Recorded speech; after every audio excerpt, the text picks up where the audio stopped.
Assalamualaikum ya akhi ya ukhti. Maulaya salli wa sallim daiman abadan ala. Tema kita kali ini akan membahas tentang sifat tahiyat Nabi sallallahu alaihi wasallam. Tahiyat dalam salat.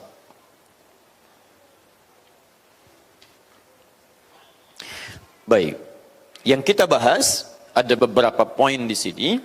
Pertama, kita akan bahas cara tahiyat. Kemudian yang kedua, kita pelajari bacaannya apa saja. Caranya sudah bagus, bacaannya apa yang kemudian pernah diajarkan oleh Nabi. Ketiga, kita turunkan lagi. Setelah ini dipahami, baru kemudian kita memahami esensinya, apa hikmah, makna dari tahiyat itu. Jangan-jangan tiap hari tahiyat, tapi tidak paham kandungan tahiyat, sehingga tidak bisa diaktualisasikan dalam kehidupan kita. Kan sholat itu refleksinya dalam aktivitas kita. Ya, bagaimana itu bisa dibawa dalam kehidupan? Apa makna dari tahiyat?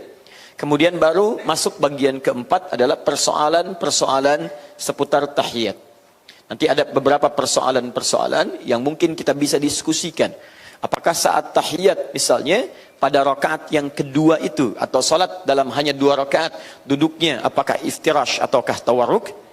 Ini iftirash, yang benar tawarruk, bukan yang benar iftirash. Tapi dua-duanya tidak tahu apa itu iftirash, apa itu tawarruk. Apa itu tawarruk? Oh itu loh yang dekat tetangga saya. Bukan. Nah ini ya, apa saja ini? Kemudian misal lagi saat tahiyat jari mana yang diangkat? Kalau telunjuk apakah telunjuknya hanya diangkat atau digerak-gerakan? Kalau digerakkan seperti apa menggerakkannya? Kalau diangkat kapan diangkatnya? Kalau ditutup kapan ditutupnya? Apakah angkat tutup, atau angkat saja kemudian tidak ditutup dan seterusnya? Ya, nah itu kita lihat. Jelas? Nah, kalau sudah jelas ya sudah kita tutup talim kita. Baik, kita mulai ya. Bismillah. Dan seperti biasa saya menunjukkan juga referensi supaya nanti tidak diduga sebagai hanya pernyataan pribadi. Jadi kita argumentasinya ada, dalilnya ada, dan kalau Anda menunggu taklim berikutnya ingin baca-baca sambil disempurnakan nanti yang coba kami tuliskan, kita bawakan beberapa buku yang sudah kami perkenalkan. Hari ini saya bawakan lagi yang terjemahan sifat salat Nabi SAW yang karya Syekh Muhammad Nasruddin Al-Albani. Saya pernah tunjukkan yang karya Ibnu Qayyim Al-Jauziyah rahimahullah, juga karya Syekh Ibnu Shalih Al-Utsaimin, juga karya beberapa syekh-syekh yang lain. Saya ambil satu ini sebagai contoh saja, nanti perbandingannya dengan yang lain. Jelas ya? Baik, kita mulai. Bismillahirrahmanirrahim. Pada yang pertama kita akan belajar tentang cara tahiyat. Di buku ini dengan cetakan yang sama, kalau punya halaman 419, kita bisa mulai dari sini. Ya, cuma nanti saya ilustrasikan untuk memudahkan dulu ya. Kita ambil dalilnya dulu satu. Dari pengajaran Nabi kepada seorang sahabat bernama Khalad bin Rafi' Az-Zuraiqi. Kisah ini akan selalu dibawa dalam kisah tentang bagaimana cara sholat yang baik. Karena Nabi pernah mengajarkan pada beliau ini bagaimana tentang cara sholat dari mulai awal sampai akhir. Bahkan dari berwudu, kemudian takbir sampai dengan salamnya. Saya masih ingat kan kisah yang pernah saya sampaikan kepada Anda, bahwa beliau ini pernah masuk ke masjid Nabi, sholat di samping Nabi, Nabi sedang di sisi yang lain, tiba-tiba selesai sholat, thumma atan Nabiya sallallahu alaihi wasallam. Beliau mendatangi Nabi sallallahu alaihi wasallam, mengucapkan salam, assalamu alaik.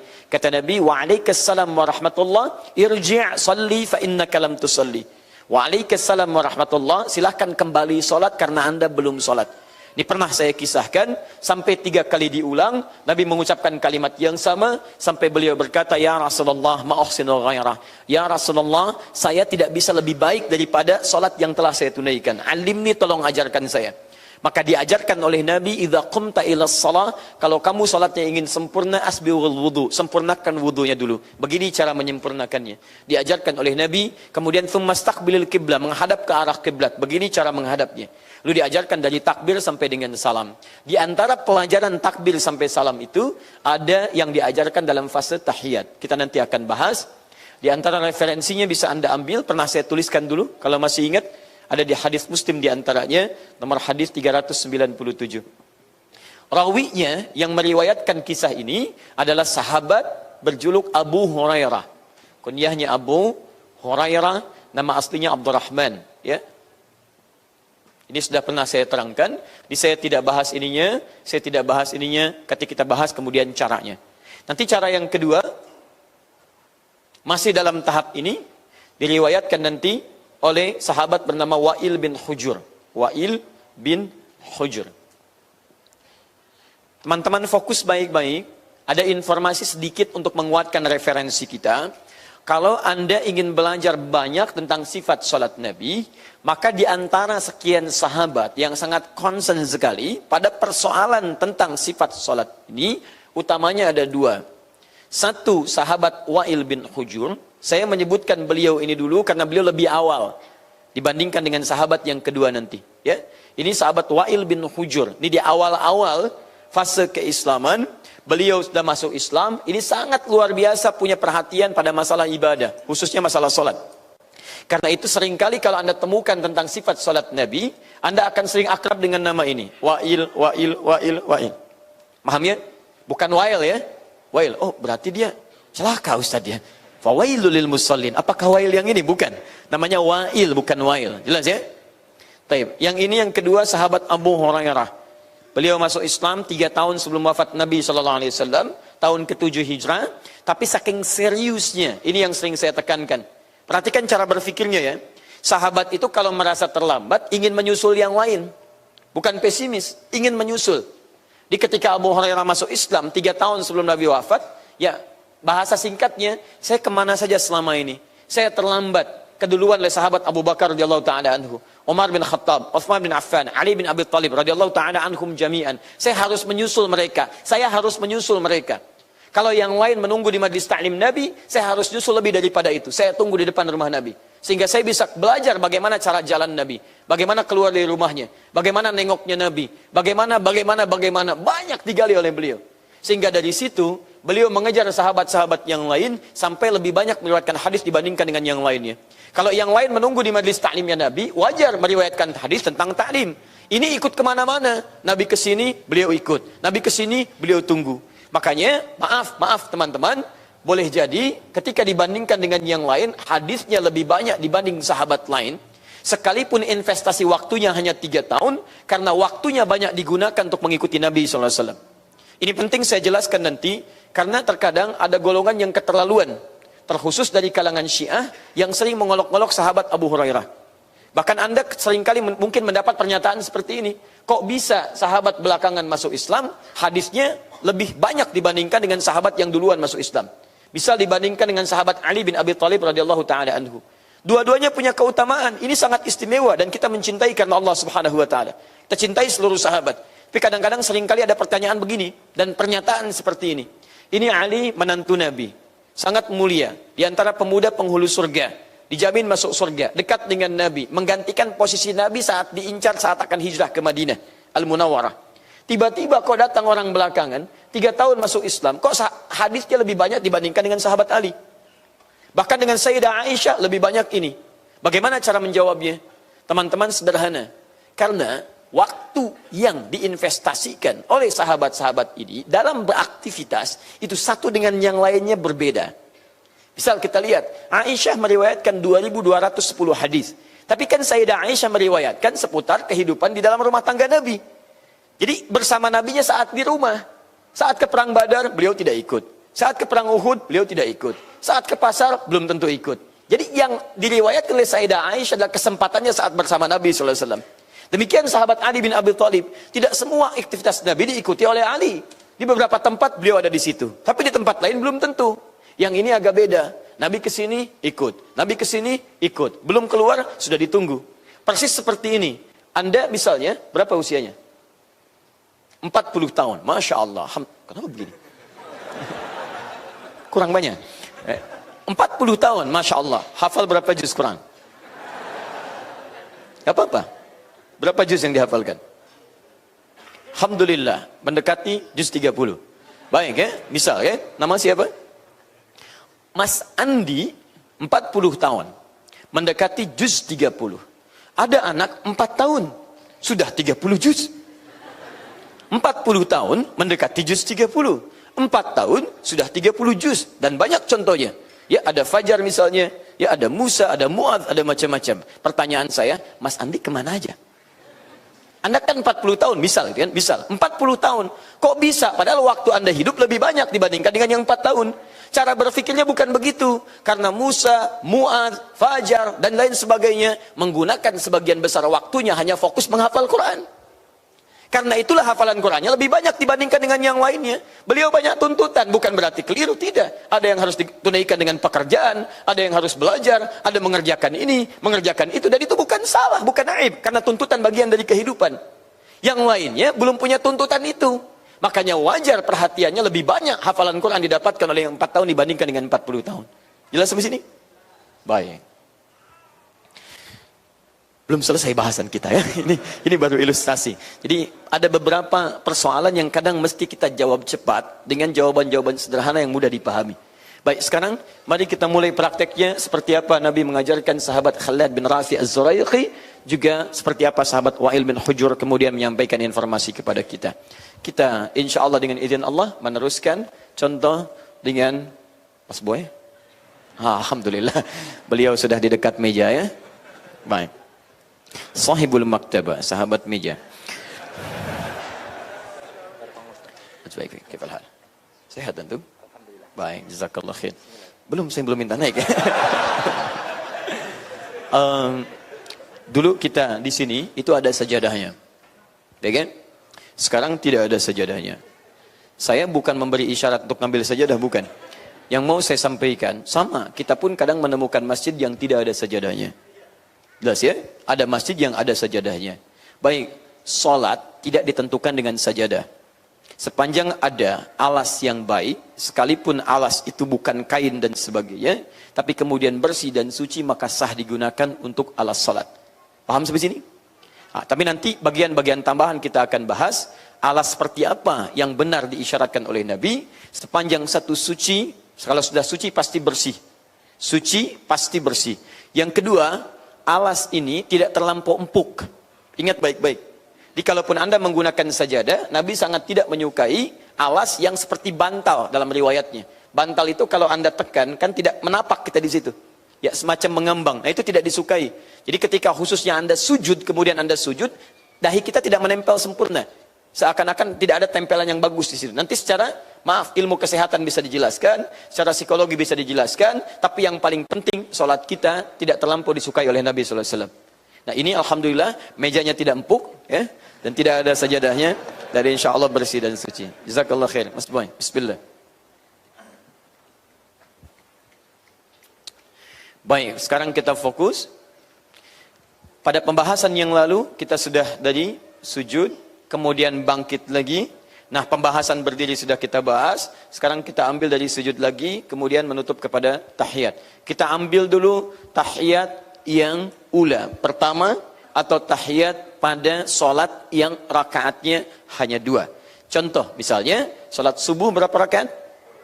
2. Baik. Silahkan sujud. Baik, sebentar, Mas Boy. Angkat dulu, tahan. Kiblatnya kemana? Ini ada 2 keadaan. Satu, kiblat yang sudah diketahui arahnya. Maka pada kondisi ini kita tidak boleh menyimpang. Harus kemudian berusaha memaksimalkan ke arah yang telah ditetapkan. Misal, Quran surah kedua Al-Baqarah ayat 144, paling kiri sebelah bawah. Qad nara taqalluba wajhika fis sama' falanuwalliyannaka qiblatan tardaha fawalli wajhaka syatral masjidil haram. Arah Masjidil Haram, arah Ka'bah, dan sudah pernah saya jelaskan tentang persoalan ini. Jika Anda mengetahui arahnya, maka ke situlah kita menghadap. Tapi misal dalam kondisi ini kan arah Masjidil Haram ke sana, gitu kan? Misal ini anggap situasi di luar masjid. Ya, akhi saudara kita sedang misalnya berkelana, jalan kemana, kemudian tadabbur, kadar Allah belum menemukan arah kiblat.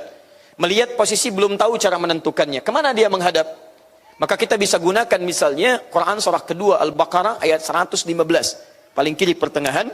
Walillahil masyriq wal maghrib fa aynama tuwallu fa thamma wajhullah. Ya, milik Allah timur dan barat. Kalau Anda sedang kebingungan dan datang waktu salat, tidak bisa menentukan mana arah kiblat yang benarnya. Misalnya, maka silahkan Anda berusaha. Anda berijtihad, usaha di sini untuk menemukan arah yang Anda yakini. Timur atau barat dalam suasana itu, maka salat Anda dianggap sempurna. Paham? Baik, sekarang jangan persoalkan, Ustadz kenapa mejanya menghadap misalnya ke sini, tidak menghadap ke arah sini. Ini bayangkan dalam kondisi yang kedua. Terbayang? Alhamdulillah, ayo bayangkan dulu ya. Baik, silahkan. Sujud, bismillah. Masih cukup untuk ke belakang? Nah, ya. Baik. Sudah ya, ini beliau ini terlampau hati-hati ya. Hati-hati takut kelewatan, jadi terlampau runcing. Baik. Kemarin sudah cukup. Sekarang, ini sudah pernah saya jelaskan. Ini posisi yang kurang ideal untuk bersujud karena kondisinya mungkin nggak terlalu lebar. Kalau ideal nanti ini agak sedikit lebih turun ya. Baik, sudah pernah saya jelaskan di pertemuan lalu. Cukup, ini sudah saya bahas. Ada 7 anggota. 1 apa? Kening. Kedua, 2 telapak tangan, siku agak menjauh. Ketiga, 2 lutut, berarti 5. Kemudian yang selanjutnya adalah jemari di 2 kaki. 2 kaki berarti 7 ya. Baik, bangkit. Langsung tahiyat. Oh, silent ya. Biasanya kalau kita bangkit Allahu Akbar ya. Baik. Ini Allahu Akbarnya silent. Baik. Penting dibacakan begitu bangkit Allahu Akbar. Baik. Pelan-pelan saya minta tahiyat yang pertama. Kondisinya tahiyat pertama dulu. Kondisi kedua nanti saya sampaikan. Baik. Salatnya sekarang kita tentukan salat zuhur tahiyat yang pertama, 2 rakaat. Bismillah. Baik. Cukup pelan-pelan. Terlihat? Ibu terlihat? Baik. Teman-teman terlihat? Baik, sekarang fokus pelan-pelan, yang dilihat posisinya ya, lihat posisinya. Baik, tampak seperti ini, berarti teman-teman sebelah sana tampak belakang, ini tampak depan. Saya perhatikan dulu, tolong jangan dirubah. Baik, sudah? Yakin? Tanya kawan? Tidak, baik. Sudah, sekarang robah menghadap ke sebelah sana. Saya ulang. Perhatikan baik-baik. Sudah? Sekarang perhatikan baik-baik, fokus. Ini tampak belakang, yang tadi tampak depan, sekarang tampak belakang. Teman-teman yang di depan, sekarang tampak depan. Kelihatan? Baik, barangkali tidak bisa mewakili keseluruhan, tapi nanti Anda bisa mengondisikan untuk mengulang kembali. Sekarang perhatikan, untuk memudahkan saya, untuk menerangkan, menghadap ke arah sini. Sekarang fokus baik-baik, saya bacakan hadisnya. Fokus. Idza jalasta, bima ma'na fi rak'ataini. Kalau Anda mulai duduk pada rakaat yang kedua, duduk. Ingat, bangkit, indah sekali kalimat nabinya. Menggunakan jalasa. Saya pernah terangkan kondisi beda antara jalasa dengan qa'ada. Kalau jalasa, duduk berpindah dari posisi rendah ke tinggi. Kalau qa'ada, duduk berpindah dari posisi tinggi ke rendah. Makanya di Quran, orang yang nggak bisa berdiri posisi tinggi, diminta duduk posisi rendah. Tapi saat bangkit dari sujud untuk duduk, yang digunakan jalasa. Karena duduk posisi rendah, kemudian bangkit posisi tinggi. Jelas? Baik, sekarang perhatikan. Apabila kamu duduk pada rakaat yang kedua, ya setelah kemudian bangun dari sujud, perhatikan baik-baik, fatma'in. Maka tenangkan dulu dirimu. Fokus teman-teman, lihat. Jadi Nabi tidak mengatakan bangkit langsung baca doa, tidak. Nabi katakan Anda tenang dulu. Bagaimana cara tenangnya? Teruskan, waftarish. Maka iftirashlah. Waftarish, maka iftirashlah. Saya tuliskan dulu. Boleh saya hapus ini? Ya, sudah dipahami ya? Saya hapus dulu. Ini cukup penting ya. Kalau sudah dicatat, baru saya hapus. Ini cukup penting. Saking pentingnya kadang-kadang susah dihapus. Tuh. Ya? Nah, itu ya. Nah, itu.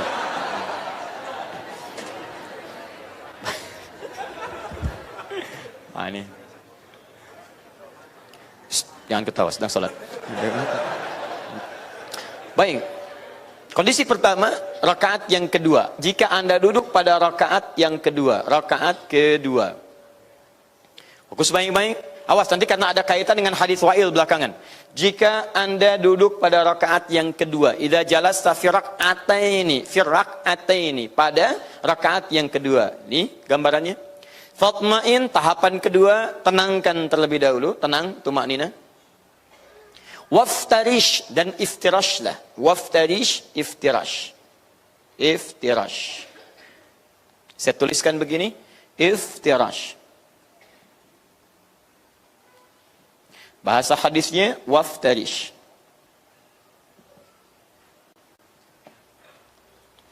Fokus, perhatikan. Kita sekarang belajar pengetahuan dulu ya. Saya mau mulai dari sini dulu, teman-teman. Perhatikan, kalau paham katakan paham ya. Kata Nabi, kalau duduk pada rakaat yang kedua, paham ini? Jelas ya? Tidak, baik. Pada setiap 2 rakaat pasti ada duduk dalam sholat. Pada setiap 2 rakaat pasti ada duduk secara umumnya dalam sholat. Kecuali nanti sholat witir, ini nanti ada sedikit perbedaan. Baik ya, sholat standar pada umumnya dalam setiap 2 rakaat itu ada duduk. Jelas? Subuh 2 rakaat. Saat 2 rakaat duduk tidak? Duduk. Baik, zuhur ada duduk pada 2 rakaatnya. Zuhur 4 rakaat. Pada saat masuk 2 rakaat duduk tidak? Duduk. Asar 4 rakaat. Maghrib 3 rakaat. Isya 4 rakaat. Setiap 2 rakaat kita duduk. Nah, saat Anda duduk, berarti jelas ya, paham ya? Yang pertama, duduk pada rakaat yang kedua. Saat duduk itu, kata Nabi, tenangkan diri dulu. Jangan ujuk-ujuk baru duduk langsung baca bacaan tertentu. Atau baru duduk langsung kemudian pengen sujud lagi. Ya, kadang-kadang ada orang yang baru begini sudah begini. Allahu Akbar, Allahu Akbar, Allahu Akbar, Allahu Akbar. Nah, itu berarti mohon maaf menyalahi beberapa ketentuan dari Nabi SAW dalam rangka menunaikan sholat secara sempurna. Jelas? Baik, setelah Anda tenang, nanti saya terangkan bagaimana cara tenangnya ya Rasulullah. Maka kata Nabi, pertama dimulailah ketenangan itu pertama kali dengan waftarish. Duduklah dengan cara iftirash. Waftarish kata perintah fi'il amr. Caranya kemudian disebut dengan iftirash. Apa artinya iftirash? Kata iftirash asalnya dari 3 kata. Farasha, fa dengan shin besar, sya. Farasha. Farasha. Kelihatan? Tidak, saya naikkan ke atas. Farasha. Sudah? Baik. Farasha artinya sesuatu yang terhampar. Asal katanya. Sesuatu yang terhampar. Kalau hamparan itu bisa kita pijak, atau mungkin kita tiduri, maka tambahkan alif setelah huruf ra-nya. Maka menjadi firash namanya. Firash. Sesuatu yang terhampar bisa ditiduri. Karena itu dalam bahasa Arab, kasur bisa disebut dengan firash. Baik. Buka Quran surah ke-2 Al-Baqarah ayat 29. Paling kanan sebelah bawah. Huwallazi khalaqa lakum ma fil ardi jami'a. Thumma istawa ila as-sama' fasawwahunna sab'a samawat wa huwa bikulli syai'in alim. Sekarang kurangi 7 ayat. Jadi ayat ke-22. Pertama, ayat 29 mengatakan, dialah Allah yang menciptakan segala yang ada di bumi untukmu. Saat Allah menciptakan bumi dan menjadikan segala yang di bumi untuk kita, bagaimana Allah mendesain bumi yang kita gunakan untuk beraktivitas. Saya tidak mengatakan bentuk buminya, tapi keadaan bumi yang bisa dipakai beraktivitas. Ingat, catat kalimat ini. Saya tidak mengatakan bentuk bumi. Yang saya katakan adalah keadaan bumi yang bisa digunakan beraktivitas. Kalau Anda ingin tahu bentuk bumi, keluar dari bumi, lihat dari atas bagaimana bentuk bumi. Jelas? Baik, jadi jangan debatkan antara bumi datar, bumi bulat, bumi begini, bumi begitu. Anda nggak ada kerjaan. Keluar dari bumi, lihat bagaimana bentuknya. Yang dibahas oleh Quran itu selalu tentang esensi. Bagaimana esensi penciptaan bumi? Kembalikan ke Quran surah kedua ayat 22. Perhatikan paling kiri di pertengahan. Alladzi ja'ala lakumul arda firasya was samaa'a binaa. Dialah Allah yang menjadikan isi bumi itu hamparan. Masya Allah. Lihat, firasya menggunakan kata firash. Artinya Allah bukan hanya menghamparkan isi bumi, tapi isi itu dari hamparan bisa kita gunakan untuk beraktivitas. Coba saya katakan pada Anda, saya mau tanya ya, Anda lebih senang mana? Jalan di tempat yang bulat atau jalan di tempat yang kotak?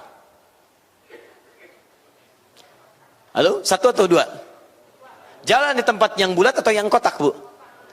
Kalau saya tidak senang dua-duanya. Ya, tidak senang saya. Karena tidak jelas batasannya. Begitu jalan di kotak, Masya Allah. Lewat kotak ini harus ke bawah. Nyungsep kita ke bawah, gitu kan? Baik, yang bulat tidak jelas juga. Karena tidak ada keseimbangan. Tapi apa yang terjadi? Kata Allah, saya hamparkan. Makanya silahkan cek. Tidak ada jalan yang kotak. Yang ada jalan yang terhampar. Anda bisa jalan di situ pakai mobil, Anda jalan pakai motor, Anda berjalan pakai kaki. Kenapa? Karena jalanan terhampar. Silakan cek. Tumbuhan bisa ditanam, beberapa bisa dilakukan, bumi bisa dibangun. Bayangkan kalau rumah Anda dibangun di atas tanah yang bulat. Bisa kebayang? Gampang kalau mau Anda misalnya contohkan, Anda ambil kelereng, di kelereng itu misalnya kemudian tempelkan simulasi misalnya bentuk rumah seperti bangunan yang bawahnya ada kelerengnya begini. Bisa kebayang bagaimana rumah Anda bisa kokoh? Mustahil. Karena itu bahasa Qurannya adalah bumi, kata Quran, kami hamparkan. Maksud hamparan di sini adalah ungkapan dalam bentuk balaghah. Maksudnya, silahkan, kata Allah, saya jadikan bumi tempat untuk yang nyaman beraktivitas. Mau tiduran, silahkan. Mau kerja, silahkan. Mau jalan, silahkan. Seluruh isi bumi gunakan untuk kepentingan hidup kalian untuk menata yang lebih baik. Paham? Nah, ini yang disebut dengan firash. Nah, sekarang kalau Anda berusaha menghamparkan sesuatu, kemudian dari hamparan itu Anda berusaha mendudukinya. Misal, kalau ini kan terhampar saja, yang bisa diduduki, yang bisa digunakan beraktivitas. Saya hamparkan kasur, kasur itu bisa saya gunakan untuk beraktivitas. Mau saya lompat-lompat, mau saya guling-guling, mau saya tidur, terserah saya. Paham? Nah, sekarang kalau saya sengaja menghamparkan sesuatu, kemudian mendudukinya, maka tambahkan huruf hamzah wasal di depan kalimatnya. Kemudian setelah huruf yang kedua tambahkan ta di situ. Ini firash, hamparannya. Saya ingin hamparkan dan saya duduki, tambahkan hamzah wasal. Ya. Ini kalau yang ini hamzah, kalau yang ini alif. Alif tidak punya harakat. Alif tanda untuk memanjangkan bacaan. Ini asalnya farasha. Ketika ada alif, firash, ininya panjang. Tapi kalau hamzah, dia punya kemampuan untuk menerima harakat. Yang ini hamzah wasal, kalau ada kepalanya disebut dengan hamzah qata. Tambahkan hamzah wasal di depannya, setelah huruf fa, huruf ini tambahkan ta. Ta. Maka berubah kalimatnya dari firash jadi iftirash. Paham sampai sini? Tidak. Baik, teman-teman, tidak ada masalah Anda tidak mengerti urutan ini di ilmu sharaf cabangnya. Tapi yang mau saya sampaikan, Anda mengerti turunan-turunan kata. Kalau farasha, ini kata kerja baru hamparan. Kalau firash, sesuatu yang berhampar bisa digunakan beraktivitas. Kalau sengaja Anda hamparkan, Anda duduki di situ, maka berubah kalimatnya jadi iftirash. Kata Nabi, waftarish, kalimatnya pakai alif dan ta. Kalau Nabi katakan wafrish, berarti hamparkan saja. Tapi ketika Nabi katakan waftarish, ada alifnya, ada ta'nya. Fa, ta, ra, sya. Dimulai dengan hamzah wasal. Waftarish, itu artinya bentangkan. Silahkan duduk iftirash. Caranya bentangkan salah satu kaki, hamparkan dan duduki kaki itu. Mas Boy, maju sedikit. Saya mulai dari sisi yang ini dulu. Lihat sini, tahan. Angkat dulu badannya. Teman-teman, perhatikan. Kata Nabi, waftarish, iftirash. Apa itu iftirash? Hamparkan salah satu kaki, kemudian duduki itu. Kaki mana yang dihamparkan? Kata Nabi, lihat baik-baik. Al-yusra, rijlahul yusra. Kaki yang kirinya. Kiri hamparkan, lipat maksudnya. Lihat sini, bukankah saat dilipat begini? Terhamparkan ya? Kemudian duduki itu. Faqa'ada alaih, duduki. Jelas? Duduk iftirash adalah duduk yang melipat kaki kirinya seperti terhampar seperti ini.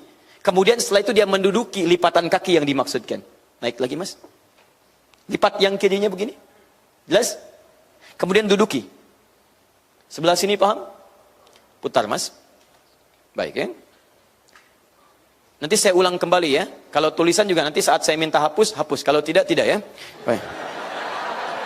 Oh baik. Alhamdulillah. Maju. Khair insyaallah. Angkat dulu. Sedang salat, jangan ketawa. Fokus sebelah sini, ibu. Adalah akhwat. Perhatikan. Iftirash. Ingat-ingat kembali. Dari kata farasha, iftarasha, waftarish, iftirash. Lipat kaki seperti terhampar begini. Hamparkan. Kalau kita hamparkan sajadah kan begini. Sekarang kaki hamparkan. Rijlahul yusra, yang kiri. Lipat begini. Kemudian duduki, faqa'ada alaiha, duduki yang kirinya. Ini. Jelas? Baik, paham sampai sini? Baik, belum selesai. Teruskan. Setelah diduduki kata Nabi, wa nasabal yumna, sedangkan yang kanan tegakkan. Tegak. Jadi jarinya dilipat tapi posisi tegak. Dia tidak sama-sama melipat ke sini, naik. Misal ini lipat ke sini, jadi begini. Ah, ini keliru. Karena yang dilipat cuma yang kiri saja. Nanti sebelah sana nggak usah naik, nanti saya putar lagi ya. Nggak akan kelihatan Pak, Anda paksa nggak akan kelihatan. Lihat sini. Jadi bukan seperti ini, Bu. Teman-teman yang sebelah sini, lihat sini. Tidak seperti ini. Tapi yang kanan kata Nabi, wa nasabal yumna, tegakkan yang kanan begini. Di yang kanannya tegak seperti ini. Tegaknya jarinya dilipat, jemarinya dilipat, tegakkan yang kanannya. Yang kirinya kemudian ini yang dihamparkan dan diduduki. Paham sebelah sini? Baik, sebentar pelan-pelan kembali ke arah sini. Bismillah, jazakallah khair. Semoga Allah lipatkan pahala antum. Fokus teman-teman, lihat sini. Yang kiri seperti tadi dilipat, duduki. Wa nasabal yumna, sedangkan yang kanan tetap ditegakkan seperti ini. Dalam rangka menegakkan yang ini, maaf, lihat sini, jari yang di sini tetap dilipat. Jarinya dilipat, ini tegakkan. Dan tidak disukai, tidak dibenarkan duduk seperti ini. Maaf, duduk, ini dilipat dua-duanya, kemudian diduduki. Jelas ya? Baik, yang seperti ini termasuk duduk yang dilarang. Kita beri contoh pada Mirza, di luar masjid ini, bisa menghadap ke sini, dikit. Hati-hati, hati-hati. Baik. Lihat sini, teman-teman, mirsa dimanapun Anda berada. Untuk yang kiri, ini yang disebut iftirash, kemudian dilipat dan diduduki. Sedangkan yang kanan, kata Nabi, tetap ditegakkan dengan sempurna. Dia tegak dan ini dilipat. Tegak yang dimaksudkan tidak harus tegak begini. Tidak maksudnya. Maksudnya adalah keadaan berdiri yang kakinya itu, jemarinya terlipat ke dalam. Yang ini tetap tegak. Jelas sampai sini? Baik. Paham insya Allah? Nah, kalau sudah paham, belum selesai. Belum selesai, kita belum baca doa di sini. Perhatikan baik-baik. Termasuk yang dilarang adalah, yang dilarang, jika Anda mampu duduk seperti ini, tapi Anda memilih yang lain, maka di sini ada persoalan dalam tahiyat Anda. Contoh, di antara duduk yang dilarang oleh Nabi SAW, melipat kemudian kedua kakinya. Naik, lipat. Nah ini ya. Jelas, misal seperti ini. Yang kiri dilipat, yang kanan dilipat, jadilah seperti ini. Angkat sedikit badannya. Nah, seperti ini. Jelas ya? Kemudian diduduki. Padahal Anda bisa yang seperti tadi misalnya, maka ini keliru cara duduknya. Paham? Baik, teruskan. Seperti tadi kembalikan. Tahan sebentar. Kemudian posisi kaki sudah selesai, posisi punggung bagaimana keadaannya? Hatta ya'uda kullu kaffarin makanu. Sampai kemudian Anda duduk dan posisi tulang-tulang di punggung ini itu kembali tegak seperti semula, menempati tempatnya kata Nabi. Jadi yang diinginkan dalam duduk posisi iftirash ini, badannya tegak, ya, posisi tulang-tulang yang belakang, tulang punggungnya tegak, jadi bukan menggungkuk seperti ini misalnya, tidak miring kanan dan kiri, tapi posisi tegak begini. Jelas? Kaki sudah selesai, kemudian ini sudah selesai, tangan di mana? Tangan letakkan di mana? Ayo, yang paha angkat tangan, yang lutut angkat tangan. Baik, sudah, yang lain di kepala. Bismillah. Hadap ke sebelah sana supaya kelihatan. Cara memahami ini kita bisa bahas lewat hadisnya Wa'il bin Hujur. Ini nanti yang menerangkan dengan lengkap tentang posisi tangan. Teman-teman, mudah-mudahan bisa terlihat, yang di luar bisa melihat ke arah layar kita di luar.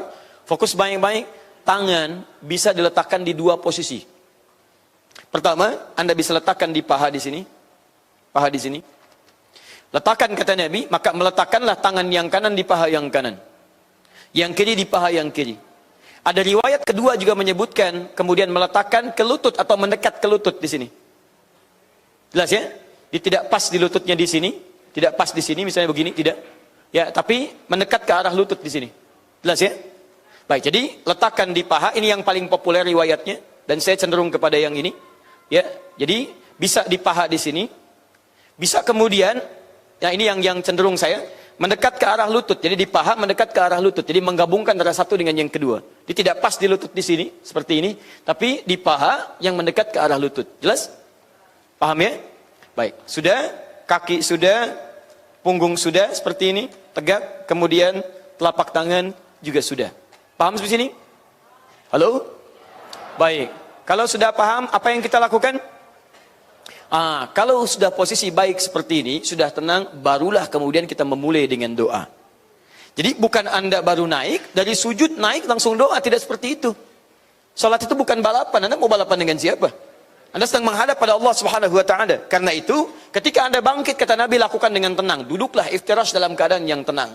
Setelah tenang, maaf teman-teman, darah mengalir dengan lancar, keadaan kita sudah tenang, nafas sudah teratur, disitulah kemudian kita berdoa kepada Allah Subhanahu wa taala. Ini rakaat keberapa? Ya, jadi setiap kita salat dalam rakaat yang kedua, duduknya apa? Iftirash. Lanjutkan pada hadis yang selainnya. Wa idza kana fil akhirah, jika Nabi sallallahu alaihi wasallam duduk pada rakaat yang terakhir. Nah, ini. Duduk pada rakaat yang terakhir. Ini rakaat kedua. Sekarang duduk pada rakaat yang terakhir. Sudah? Fajalasa 'ala tawarruk, bima makna, maka beliau duduk dalam keadaan tawarruk. Tawarruk. Tawarruk. Jika rakaat yang kedua, duduk setiap rakaat yang kedua, duduknya apa? Iftirash. Dan jika beliau duduk pada rakaat yang terakhir, duduknya apa? Tawarruk. Seperti apa duduk tawarruk? Saya sempurnakan dulu sebelum kita masuk ke doanya. Fokus pelan-pelan. Duduk tawarruk, perhatikan baik-baik, adalah duduk yang semi santai, agak santai. Lipatannya lebih daripada iftirash. Dan tidak diduduki. Jadi kalau iftirash hamparkan duduki, kalau tawarruk dia lewatkan dan kemudian duduk di alas tempat dia duduknya. Jadi kalau kita misalnya di tikar atau ini di meja dan semacamnya. Contoh, bangun, tahiyat terakhir. Nah, lihat baik-baik. Angkat dulu. Sini ya. Fokus yang sebelah sini di tawarruk. Ini kaki sebelah kiri lewatkan dari sebagian betis yang kanan seperti ini. Jelas? Kemudian ini posisi bagian belakang tubuh. Dia duduk tapi duduknya bukan di kaki. Faqa'ada 'alal ardi, maka dia duduk di alasnya. Ya, misal di lantai atau misalnya di karpet atau semacamnya. Ya, ardi itu bumi, tempat kita tapaki. Ya, duduk di sini. Di kakinya kita lewatkan tembus ke sini. Duduknya kemudian diduduk alas yang sedang kita duduki. Paham sampai sini? Baik, wa nasabal yumna, sedangkan yang kanan tetap ditegakkan dan jemarinya seperti semula terlipat. Jadi tidak ada perbedaan kemudian dengan yang iftirash dari segi kaki yang kanannya. Saya ulang, menghadap ke sini. Posisi sini bisa melihat? Bukan, yang sana yang lihat. Ya. Masya Allah. Jazakallah khair. Menghadap ke sana, Mas. Masya Allah. Mudah-mudahan Allah lipatkan akan pahalanya. Dan sebelumnya diangkat dulu. Lihat sini, yang kiri. Lewatkan ke sela-sela betis yang kanan. Sini. Bu ya. Paham? Kalau bisa dilihat tuh sampai 5 menit ya. Seperti ini. Nah, ya. Kelihatan. Baik, fokus. Setelah itu duduk, duduknya bukan di kaki tapi di alas. Faqa'ada 'alal ardi di sini. Dan pasti ketika duduk di sini dengan kaki terlipat pasti ini akan miring. Pasti akan miring, tidak ada yang tegak sempurna, pasti akan miring. Dan miringnya nggak akan ke kiri, pasti ke kanan. Pasti itu, pasti ya, karena posisinya memungkinkan dia akan miring ke kanan. Kaki dilipat, kakinya yang kiri, kemudian ini duduk, ini pasti akan setengah miring. Lihat sini. Paham ya? Baik, yang kanan tetap tegak sempurna. Tegak sempurna, tegak dengan jari-jarinya terlipat menghadap ke arah kiblat. Paham sampai sini? Baik, kalau sudah paham, sekarang perhatikan. Tangan posisinya diletakkan di mana? Disinilah teman-teman sekalian ada sedikit perbedaan dengan iftirash tentang cara meletakkan tangan. Menghadap ke arah teman-teman ke depan. Perhatikan baik-baik. Posisi miring. Lihat sini. Miring ke kanan. Maka otomatis tangan sebelah kanan itu akan lebih merendah. Karena bahu sebelah kanan itu dilonggarkan ke bawah. Ketika bahu sebelah kanan diturunkan ke bawah, pasti sikunya akan ikut turun. Kalau dalam duduk iftirash, karena duduknya tegak, ini bahu sempurna, kanan kiri itu seimbang begini. Karena seimbang, mustahil akan ada siku yang turun. Gak ada orang duduk iftirash. Kemudian bahunya turun, sikunya turun. Coba turun sikunya. Oh kan, susah ya? Agak susah. Baik, tapi kalau tawarruk akan berbeda. Tawarruk, baik, silahkan cek. Dan siku, tangan yang sebelah kanan itu pasti turun. Tidak ada yang naik. Naik sikunya? Tuh. Beda kan? Ini pasti turun, pasti turun. Nah, inilah yang disampaikan oleh Nabi ketika Anda duduk dalam keadaan tawarruk, maka kata Nabi mengisyaratkan supaya yang siku ini berada di batas paha di sini. Artinya dia mendekat ke paha, menempel di paha. Jadi bukan diangkat. Jadi salah kalau Anda duduk tawarruk kemudian tangan Anda diangkat yang kanan begini. Turunkan sehingga terasa lebih santai duduknya. Paham? Kenapa kondisi lebih santai? Karena ini akan menjadi penutup dalam sholat. Penutup dalam sholat biasanya bacaannya lebih panjang daripada tahiyat yang biasa. Ada doa disampaikan di ujung tahiyatnya. Ada harapan ingin dimohonkan. Ada kerinduan berjumpa Allah kembali dalam sholat yang lainnya. Karena itu diminta kita duduk dalam keadaan agak sedikit lebih santai daripada yang pertama, sehingga menikmati cara duduk dan doa kita. Paham? Baik. Ada larangan dalam sholat. Saat duduk tawarruk seperti ini, Anda menukar misalnya posisi menempel dengan menempelkan yang kiri.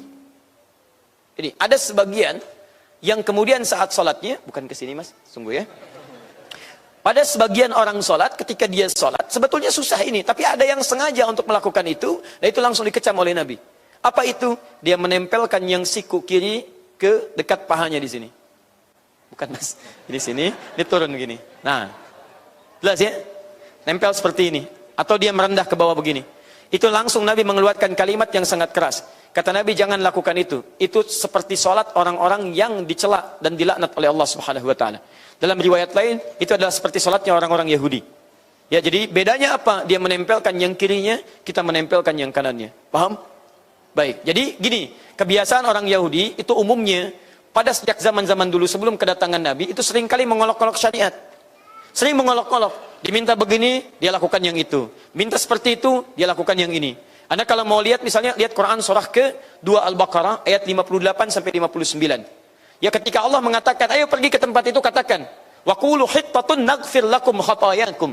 Katakan hittah. Mereka olok-olok dari hittah jadi khintah. Khintah, khintah, khintah, khintah. Hittah, dia panggil khintah.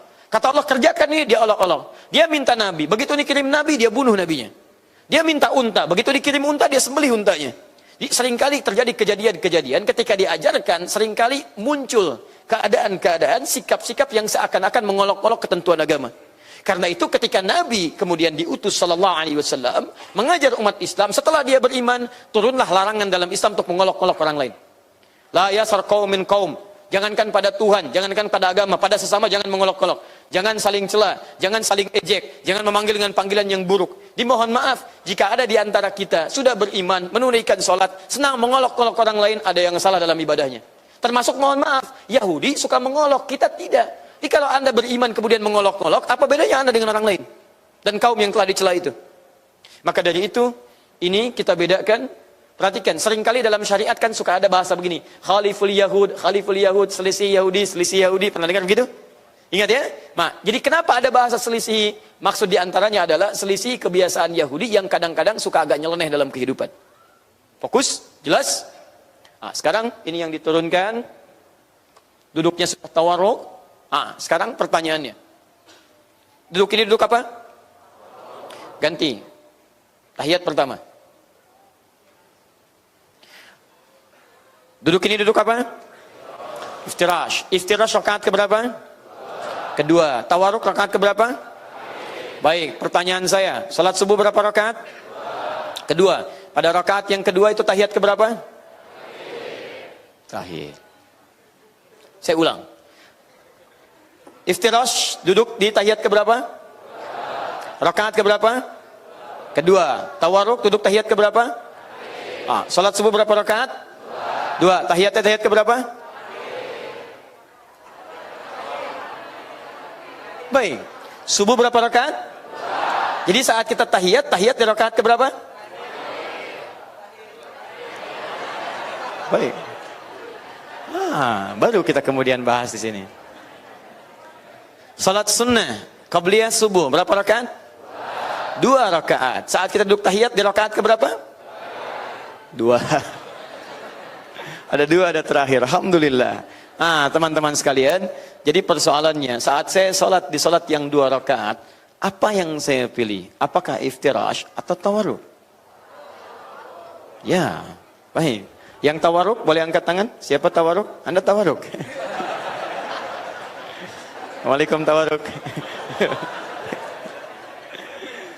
Siapa yang duduk iftirash? Boleh angkat tangan? Masya Allah. Yang duduk iftirash ya. Baik. Sekali lagi, siapa iftirash? Angkat tangan. Anda iftirash. Di tawarruk, di iftirash. Perhatikan sini, teman-teman sekalian. Dalam persoalan ini sangat ringan sekali. Sangat ringan sekali. Ternyata hadis tentang ini kan di satu hadis yang sama, kalimat yang sama. Kalau Anda, kata Nabi, duduk di rakaat yang kedua, maka duduklah iftirash. Tapi kalau yang di terakhir, maka duduklah tawarruk. Persoalannya salat subuh dan salat sunnah yang 2 rakaat, itu Masya Allah, rakaatnya rakaat kedua, dan tahiyatnya pun tahiyat terakhir. Rakaat kedua ini sekaligus rakaat yang terakhir. Di ini yang kedua, dan ini yang terakhir. Akhir daripada salat yang kita tunaikan. Jadi kalau dia tahiyat di rakaat yang kedua. Tapi saat bersamaan tahiyat di tahiyat yang terakhir.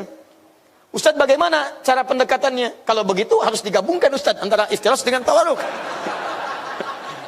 Jadi tahiyat penggabungan, Masya Allah. Enggak, gini, Anda nggak usah kreatif dalam agama, kalau sudah diatur, jangan bikin sendiri. Lihat sini. Maka Imam Ahmad bin Hanbal, alhamdulillah, beliau memilih redaksi yang pertama. Karena Nabi terlihat mengatakan, rakaat yang kedua itu adalah rakaat duduknya iftirash, Imam Ahmad memilih untuk kemudian melakukan iftirash. Saya iftirash saja, karena Nabi mengatakan setiap yang 2 rakaat iftirash. Maka beliau iftirash. Murid-muridnya Imam Ahmad bin Hanbal kemudian memilih mengikuti gurunya. Sama, tidak ada masalah. Gurunya thiqah, gurunya hafal hadis, gurunya hafal Quran, memilih untuk iftirash. Dan hadisnya ada di situ. Kemudian duduklah dalam posisi iftirash. Murid-muridnya demikian. Ada Syekhul Islam Ibnu Taimiyah di kemudian hari. Ada Ibnu Qayyim Al-Jauziyah. Ada Syekh Muhammad Nasruddin Al-Albani. Ada Syekh misalnya Ibnu Shalih Al-Utsaimin dan sebagainya. Iftirash. Kemudian kalimat hadisnya belum selesai. Wa idza kana fil akhirah, maka jika duduk di yang terakhir, rakaat yang terakhir, qa'ada ala tawarruk, maka duduk dalam keadaan tawarruk. Nah, karena dipahami salat subuh 2 rakaat, sunnah 2 rakaat itu adalah duduk yang terakhir, bukan cuma 2 rakaat, tapi itu yang terakhir. Tahiyatnya tahiyat akhir. Maka Imam Asy-Syafi'i, ya, rahimahullah, beliau memilih menggunakan duduk untuk tawarruk. Karena pemahamannya bukan cuma yang kedua, tapi di situ yang terakhir. Untuk membedakan dengan duduk di rakaat yang kedua, tapi bukan yang terakhir. Maghrib 2 rakaatnya itu tahiyat pertama, tapi bukan akhirnya. Tapi kalau subuh kata Imam Syafi'i, memang 2 rakaat, tapi saat duduk itu penutup dalam salatnya. Maka itu Imam Asy-Syafi'i lebih memilih beliau untuk duduk yang tawarruk. Dan diikuti oleh para murid-muridnya di kemudian hari. Ya, misal Imam Al-Bukhari bagian dari mazhab Asy-Syafi'i. Ya, misal sampai dengan turunan ke bawahnya sampai Syekh misalnya Wahb Az-Zuhaili rahimahullah yang telah wafat pada Allah Subhanahu wa taala dan telah menghadap kepadanya.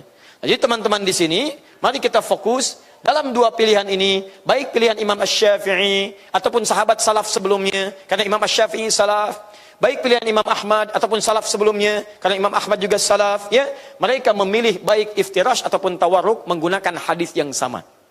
Hadisnya sama, cuma dengan pendekatan yang berbeda. Sekarang pertanyaannya, mana yang benar di antara kedua ini? Masya Allah, kedua-duanya ternyata benar. Karena kedua-duanya pernah dipraktikkan dan riwayatnya sampai kepada kita. Jelas? Jadi yang tawarruk benar, yang iftirash benar, yang salah, yang tidak salat. Ya? Jadi nggak usah iseng lagi. Begitu ada salat subuh duduknya begini. Hambali. Bukan. Tidak usah bermain-main tuh kan. Sudah, begitu dia tawarruk, subuh, Syafi'i, bisa ya? Jelas ya? Tetap, ini bukan Syafi'i, ini bukan Hambali, ini Mas Boy, ya? Jelas, saya bukan Syafi'i, saya Boy. Salah juga, Anda sedang sholat. Ya, jadi dalam posisi seperti ini, baik tawarruk ataupun iftirash, dua-duanya benar, bersumber dari Nabi Sallallahu Alaihi Wasallam, boleh dipraktikkan dalam keadaan tahiyat. Jelas sampai sini? Baik, ini referensinya diantara yang bisa digali dan ini sangat objektif sekali, boleh disampaikan. Walaupun nanti punya pilihan. Misal Syekh Al-Albani karena beliau itu Hambali, diantara turunan murid Imam Ahmad bin Hanbal, beliau memilih untuk iftirash. Dan wajar, kalau memilih wajar. Dan setiap pilihan selalu menggunakan argumentasi untuk menguatkannya.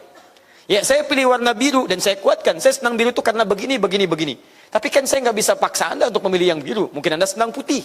Sepanjang itu sama-sama warna yang dibenarkan oleh ketentuan. Jelas ya? Baik. Jadi kalau sudah ada seperti itu, saya sarankan hindarkan perdebatan. Perdebatan pun, kalau tanawwu sifatnya ada pilihan, jangan berdebat. Karena buang-buang energi. Berdebat pada sesuatu yang bisa dipilih, itu sama dengan tidak ada kerjaan. Jelas ya? Baik. Teman-teman di sini ada halaman 419 yang nanti bisa Anda bacakan di sini. Sekarang karena sudah saya jelaskan isinya, Anda baca kemudian, kita pindah sekarang kepada bacaan. Ya. Itu sudah kita bahas, cara tahiyat. Kemudian bacaan sekarang kita akan masuk ke dalamnya. Dan setelah itu kita tutup dengan esensinya. Dan kita bisa berdiskusi menggunakan sebagian dari waktu yang kita miliki. Ya, boleh dihapus terlebih dahulu? Boleh, alhamdulillah, Masya Allah. Luar biasa ya. Jazakumullah khair. Kalau mau di atas aja juga boleh Mas Bay. Alhamdulillah, jazakumullah khair.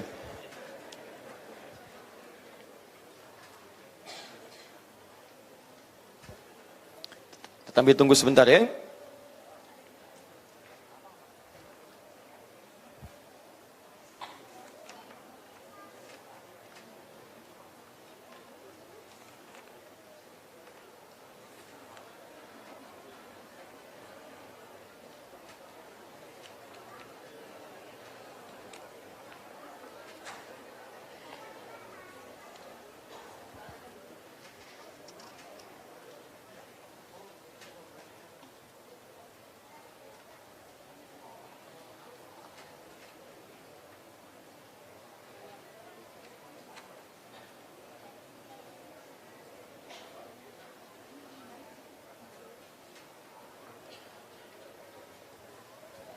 Baik, Alhamdulillah, luar biasa ya. Jika menghapus saja begitu serius, maka bagaimana dengan salat yang ditunaikan? Alhamdulillah. Jazakumullah khair. Jadi teman-teman, menghapus tinta di papan tulis itu ilustrasinya sama seperti melakukan perbuatan maksiat yang kemudian mencoba untuk dihilangkan.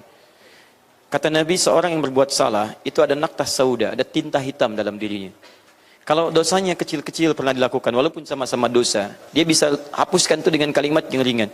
Dengan istighfar, perbaiki, mudah hilang. Tapi kalau Anda mencoba mendekat kepada dosa besar, maka sulit, tidak mudah untuk menghapusnya. Tidak mudah. Seperti tinta ini barangkali, ini cukup besar. Spidolnya besar, tintanya besar, dan cukup padat. Apa Anda mudah kemudian menghapusnya? Tidak. Penghapus biasa, tidak biasa. Anda harus gunakan tisu. Tisu juga tidak mudah, harus pakai air lagi. Dan tenaga juga tekanannya cukup luar biasa. Ya, tidak hanya orang kurus yang bisa menghapusnya, yang gemuk pun itu tenaga yang cukup luar biasa. Nah, Anda bisa lihat kitab namanya Al-Kabair, karangan Imam Az-Zahabi. Nanti ada beberapa dosa besar, ada 17 jenis dosa besar.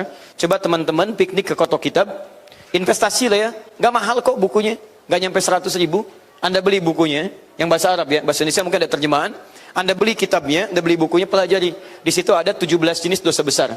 Anda hindari itu karena kalau terperangkap di dalamnya tidak mudah untuk keluar dari situ. Tidak mudah untuk keluar ya. Saya kira cukup dulu ya. Yang ini tidak perlu dihapus. Ya. Jazakallah khair. Semoga Allah muliakan Anda dan orang tua Anda. Baik. Bismillah. Gak usah dipakai ngelap ini disimpan ya. Bacaan. Nah, itu pun sama teman-teman sekalian ya. Jadi kembali ke sini setelah dihapus orang bertobat. Jadi setelah bertobat apakah seketika kemudian bisa diperbaiki? Belum tentu. Ya, jadi kalau Anda sudah tobat, hilang yang kotor-kotornya, Anda siap menunaikan amal soleh yang kembali. Diganti yang buruk dengan yang baik-baik. Dan kadang-kadang semua itu butuh waktu. Bukan hanya menghapus dengan tinta atau tisu yang basah, tapi harus dikeringkan kembali. Itu yang tidak mudah. Baik. Bismillah. Bacaan. Setidaknya ada 5 jenis bacaan tahiyat yang sangat populer. 5 jenis, bukan cuma 1. Ada 5 jenis bacaan. Sudah? Sekarang kita masuk pada bacaan. Di buku dimaksud, langsung kalau kepada bacaan di halaman 441, tadi yang saya sebutkan pembuka, kemudian kita langsung. Misalnya ada bacaan yang diriwayatkan oleh sahabat, misalnya Abdullah bin Mas'ud radhiyallahu ta'ala anhu. Disingkat jadi Ibnu Mas'ud. Ada tahiyat yang diriwayatkan misal oleh sahabat Abdullah bin Abbas radhiyallahu taala anhu. 3 Abdullah. Ada tahiyat yang diriwayatkan oleh Abdullah bin Umar.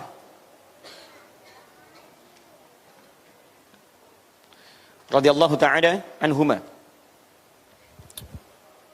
Abdullah bin Mas'ud radhiyallahu taala anhu, Abdullah bin Abbas radhiyallahu taala anhuma, dan Ibnu Umar radhiyallahu taala anhuma. Dan tahiyat yang diriwayatkan oleh Sayyidah Aisyah radhiyallahu taala anha. Ada pula yang diriwayatkan oleh sahabat Umar bin Khattab radhiyallahu taala anhu. Umar bin Khattab. Ini 5 versi yang sangat populer. Semuanya bersumber dari keterangan dan ajaran Rasulullah sallallahu alaihi wasallam. Fokus baik-baik. Setelah kita kemudian mengetahui cara tahiyat, kemudian akan memulai kebacaannya, maka ingat betul, bacaan ini tidak langsung dibacakan saat kita bangun duduk. Tapi prinsipnya kata Nabi, tenangkan dulu diri Anda. Setelah Anda merasakan ketenangan, baru duduk dengan iftirash caranya. Setelah itu kemudian ada kondisi tawarruk, bisa Anda lakukan, baru masuk pada bacaan. 5 jenis ini pada prinsipnya semuanya mirip. Bahkan ada kalimat yang sama persis seluruhnya. Hanya beda di 1-2 kata saja, atau ada posisi yang mungkin tidak sama diawali, seperti dibalik misalnya. Tapi seluruh bacaan ini bersumber dari Nabi sallallahu alaihi wasallam. Nanti kita akan lihat. Misal kita ambil yang populer dulu. 2 ini yang paling populer. Dari sahabat Abdullah bin Mas'ud radhiyallahu taala anhu, beliau menyampaikan, "Allamani Rasulullah sallallahu alaihi wasallam at-tashahhud." Rasulullah sallallahu alaihi wasallam pernah mengajarkan saya cara dan bacaan tasyahud. Apa yang diajarkan oleh beliau? Qala sallallahu alaihi wasallam bima ma'na. Beliau sallallahu alaihi wasallam kemudian bersabda, "At-tahiyyatu lillah was-salawatu wat-thayyibat." At-tahiyyatu lillah. Perhatikan urutannya. Was-salawatu wat-thayyibat. Saya baca sampai sini dulu karena bacaan seterusnya di 5 sisi ini akan sama semuanya. Assalamu alayka ayyuhan nabiy wa rahmatullahi wa barakatuh. Assalamu alayna wa ala ibadillahi salihin. Sampai ujungnya ini umumnya sama dari 1 sampai 5 bacaan ini. Hanya bedanya pada kalimat pembukanya saja. Jadi yang ini at-tahiyyatu lillah. Turunkan sini, at-tahiyyat lillah. Was-salawatu wat-thayyibat. Was-salawat wat-thayyibat. Ini poinnya. Sampai sini. Kesananya bacaan umum. Assalamu alayka ayyuhan nabi dan seterusnya. Pelan-pelan. Teman-teman pernah dengar bacaan yang seperti ini? Atau barangkali kita juga praktekkan dalam salat kita. At-tahiyyatu lillah, was-salawatu wat-thayyibat. Assalamu alayka ayyuhan nabi dan seterusnya. Bacaan yang kedua yang cukup juga populer dari bacaan sahabat Abdullah bin Abbas radhiyallahu taala anhuma. Anaknya sahabat Abbas, orang yang digelari oleh Nabi SAW dengan turjuman Al-Quran, ya, penterjemah Al-Quran, ya, oleh para ulama, maksud saya digelari dengan turjuman Al-Quran dan didoakan oleh Nabi langsung dalam keadaan beliaunya, Allahumma faqihhu fid din wa 'allimhu ta'wil. Belajar dari Nabi sejak kecil, seperti sahabat ini pun dalam keadaan dewasanya belajar dari Nabi SAW. Apa doa yang pernah diajarkan oleh Nabi kepada beliau? Bacaannya at-tahiyyatul mubarakatus salawatut tayyibatu lillah. At-tahiyyatul mubarakatus salawatut tayyibatu lillah. Lihat, at-tahiyyatul mubarakatus salawatut tayyibatu lillah. Perhatikan baik-baik, perbedaannya tipis saja pada kalimat mubarakat. Di sini at-tahiyyat, di sini at-tahiyyat. Di sini lillah, ini lillahnya di ujung. Tahiyyatul mubarakatus salawatu tayyibatu lillah, lillah. Ini at-tahiyyatu lillah. Was-salawat wat tayyibat. At-tahiyyatul mubarakatus salawatu tayyibat.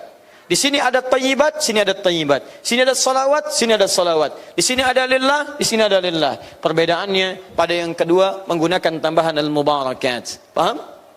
Baik. Jadi kalau Anda membaca misalnya versi yang ini, at-tahiyyatul mubarakatus salawatut tayyibatu lillah, maka riwayatnya adalah riwayat dari sahabat Abdullah bin Abbas radhiyallahu taala anhuma. Paham? Jika Anda baca at-tahiyyatu lillah dan seterusnya, riwayatnya riwayat sahabat Abdullah bin Mas'ud radhiyallahu taala anhu. Paham? Baik. Dan ini tidak ada kaitan dengan golongan-golongan dan tidak ada kaitan dengan ormas-ormas atau kelompok tertentu. Coba bacakan at-tahiyyatul mubarakatus salawatut. Itu versi NU. Versi Muhammadiyah at-tahiyyatu lillah, enggak ada hubungan. Muhammadiyah, NU itu hanya mengambil untuk memudahkan saja. Karena mustahil Anda bacakan keseluruhannya. Ustaz, saya pengen sunnah banget. Saya bacakan kelima-limanya. Masya Allah, luar biasa. At-tahiyyatu lillah wassalawatu wattayyibah. Yang satu, at-tahiyyatul mubarakatuh salawatu tayyibatu. Yang dua, Masya Allah, ya Allah kesananya saya pengen rapel Assalamu alayka ayyuhan nabi. Tidak. Pilih salah satu. Ketika Anda memilih salah satu, ambil riwayat di antara kelima riwayat ini. Yang ini yang seterusnya, tahiyat Abdullah bin Umar radhiyallahu taala anhu sama persis dengan yang ini, tapi tidak menggunakan waw. Di mana tidak menggunakan wawnya? Pada kalimat wat-thayyibat. At-tahiyyatu lillah was-salawat, maaf, di kalimat was-salawat. At-tahiyyatu lillah was-salawat wat-thayyibah. Baik, pada tahiyat yang versi Abdullah bin Umar radhiyallahu taala anhu, ini anhuma at-tahiyyatu lillahi as-salawatut thayyib was-salawatut thayyibat. Pada kalimat wat-thayyibat dibuang wa-nya. At-tahiyyatu lillahi was-salawatut thayyibat. Bedanya cuma di waw.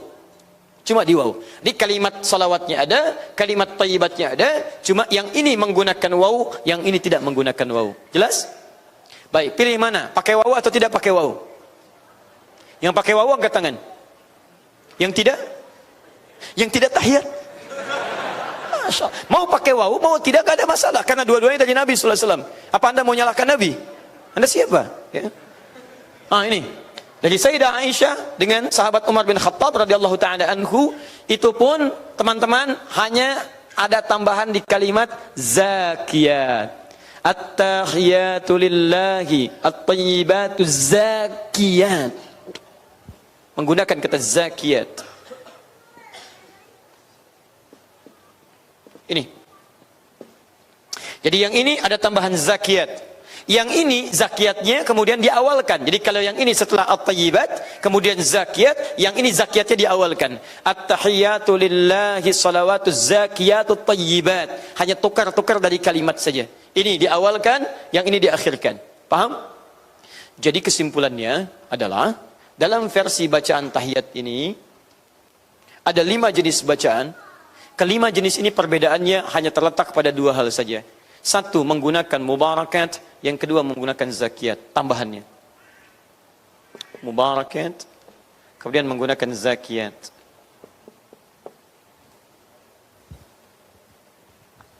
Sekarang dari mana semua bacaan tadi?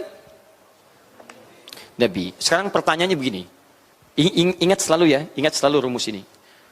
Kalau ada bacaan-bacaan pada ibadah yang sama, rukun yang sama, praktek yang sama, tapi ragamnya bisa berbeda, maka cara memahaminya adalah lihat kapan Nabi membaca doa itu.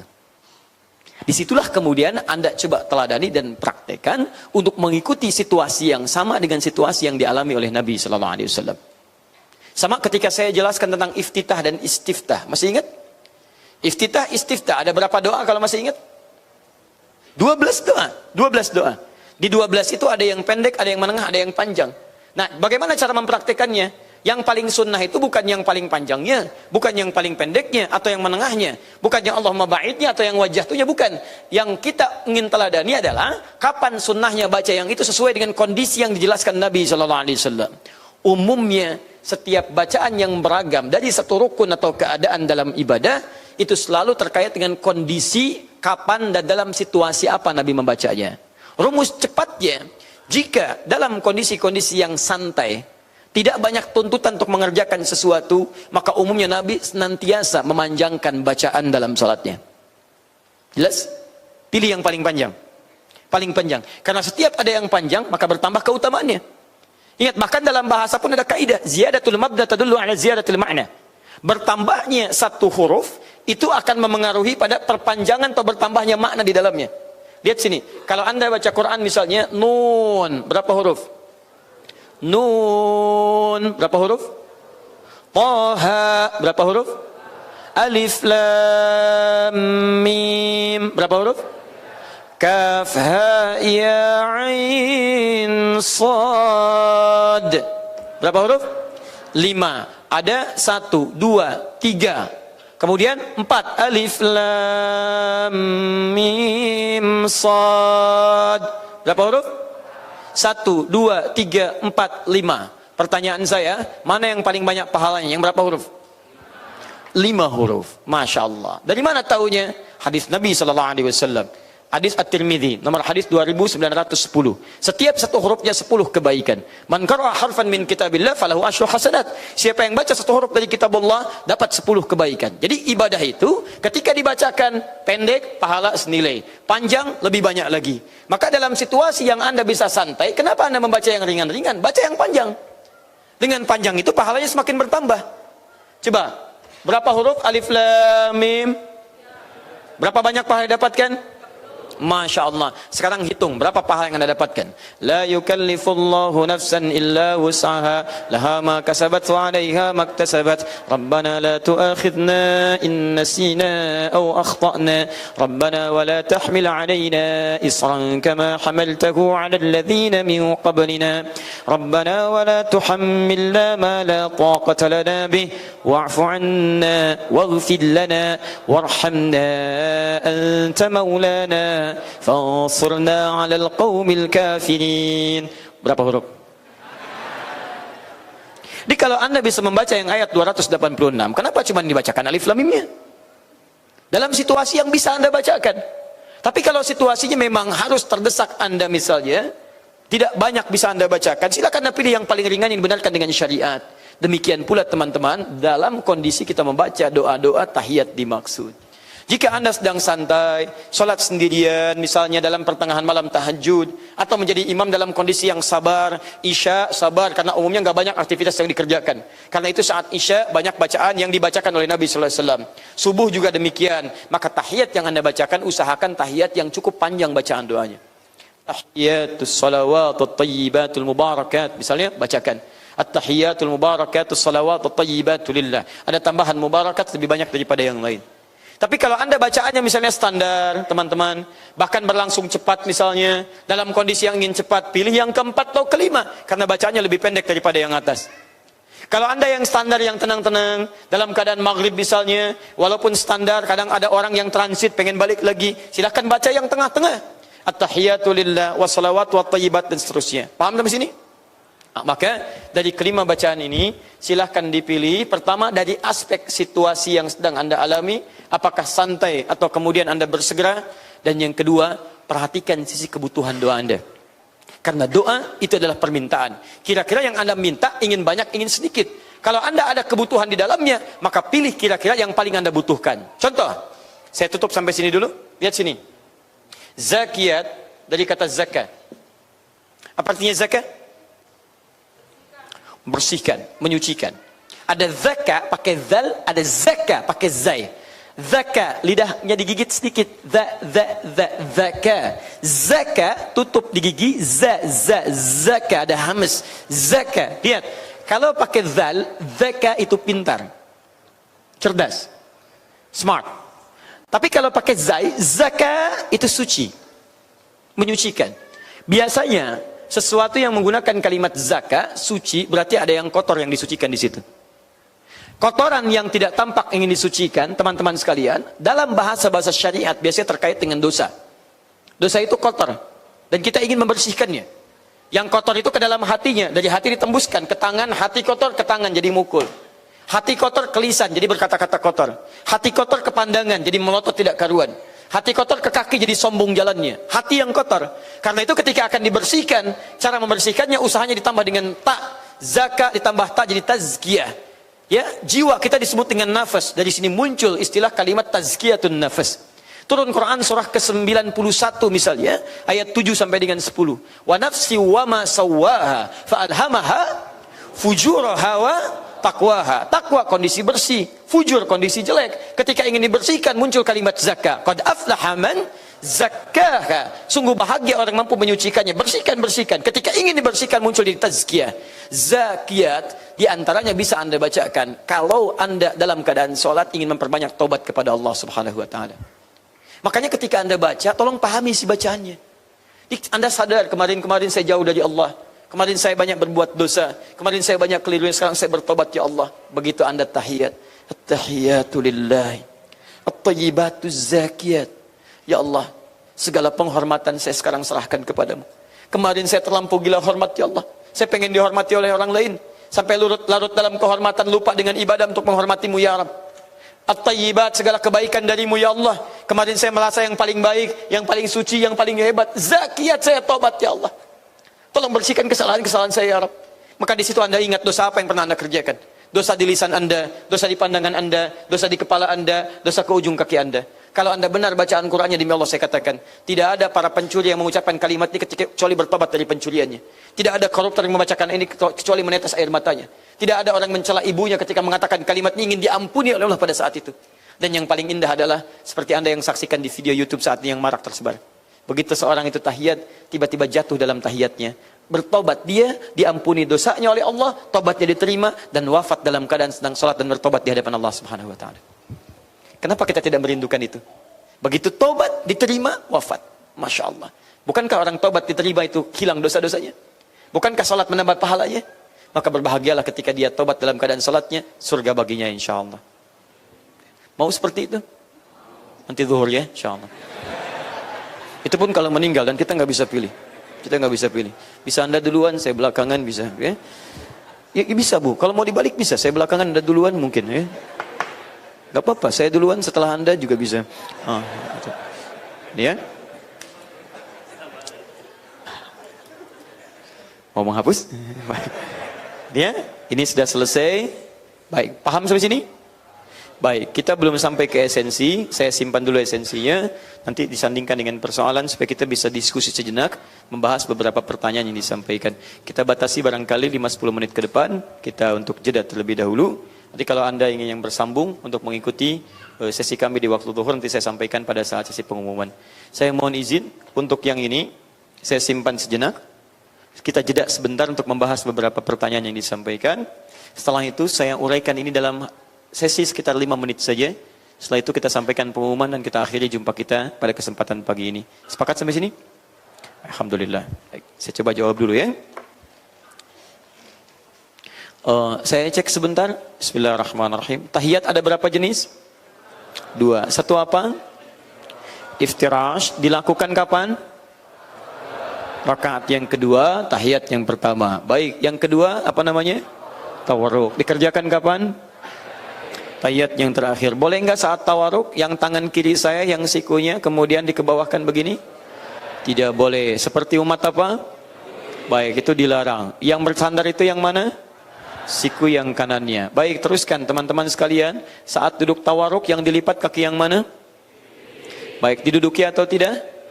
Tidak. Kalau diduduki namanya apa? Iftirash. Boleh iftirash dua-duanya dilipat? Tidak. Baik teman-teman sekalian, saya kira sangat baik. Bacaan tahiyat ada berapa? Yang populer 5. Baik, dari yang kelima ini teman-teman sekalian, satu dari siapa? Baik, yang kedua? 3? 4? Baik. 5? Alhamdulillah ya, Masya Allah. Baik. Mana yang paling utama? Semuanya paling utama. Baik, kapan kita membaca yang panjang? Saat situasi memungkinkan santai mengucapkannya. Baik, dan yang kedua, cari yang semakna dengannya. Kalau Anda ingin mendapatkan keberkahan, misalnya dalam pekerjaan, sholat di tengah pekerjaan dan sebagainya, kenapa enggak bacakan yang mubarakat?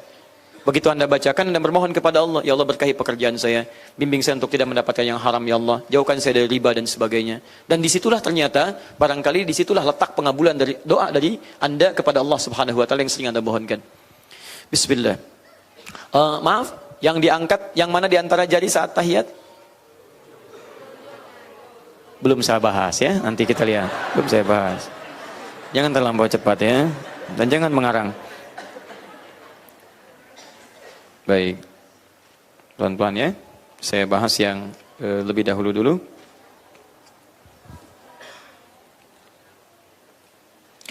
Bismillah. Assalamualaikum warahmatullahi wabarakatuh. Waalaikumsalam warahmatullahi wabarakatuh.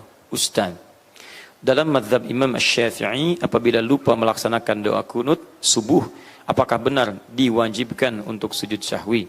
Syukran, jazakallah khair. Tayyib, pertanyaan pertama, kenapa Anda lupa? Itu dulu. Sebab memang kalau sudah lupa itu suka nggak ingat, itu normal. Tapi pertanyaannya, kenapa Anda lupa? Kenapa Anda lupa? Karena ada teman Anda tidak lupa, Anda lupa. Jadi persoalan, lupa faktornya bisa banyak. Lupa ketika saat sholat banyak pikiran dan belum diselesaikan. Lupa berlindung kepada Allah sebelum sholat. Karena Nabi pernah mengajarkan pada kita, sahabat mempraktikkan, ulama menyampaikan, jika Anda punya persoalan sebelum sholat, berlindung kepada Allah.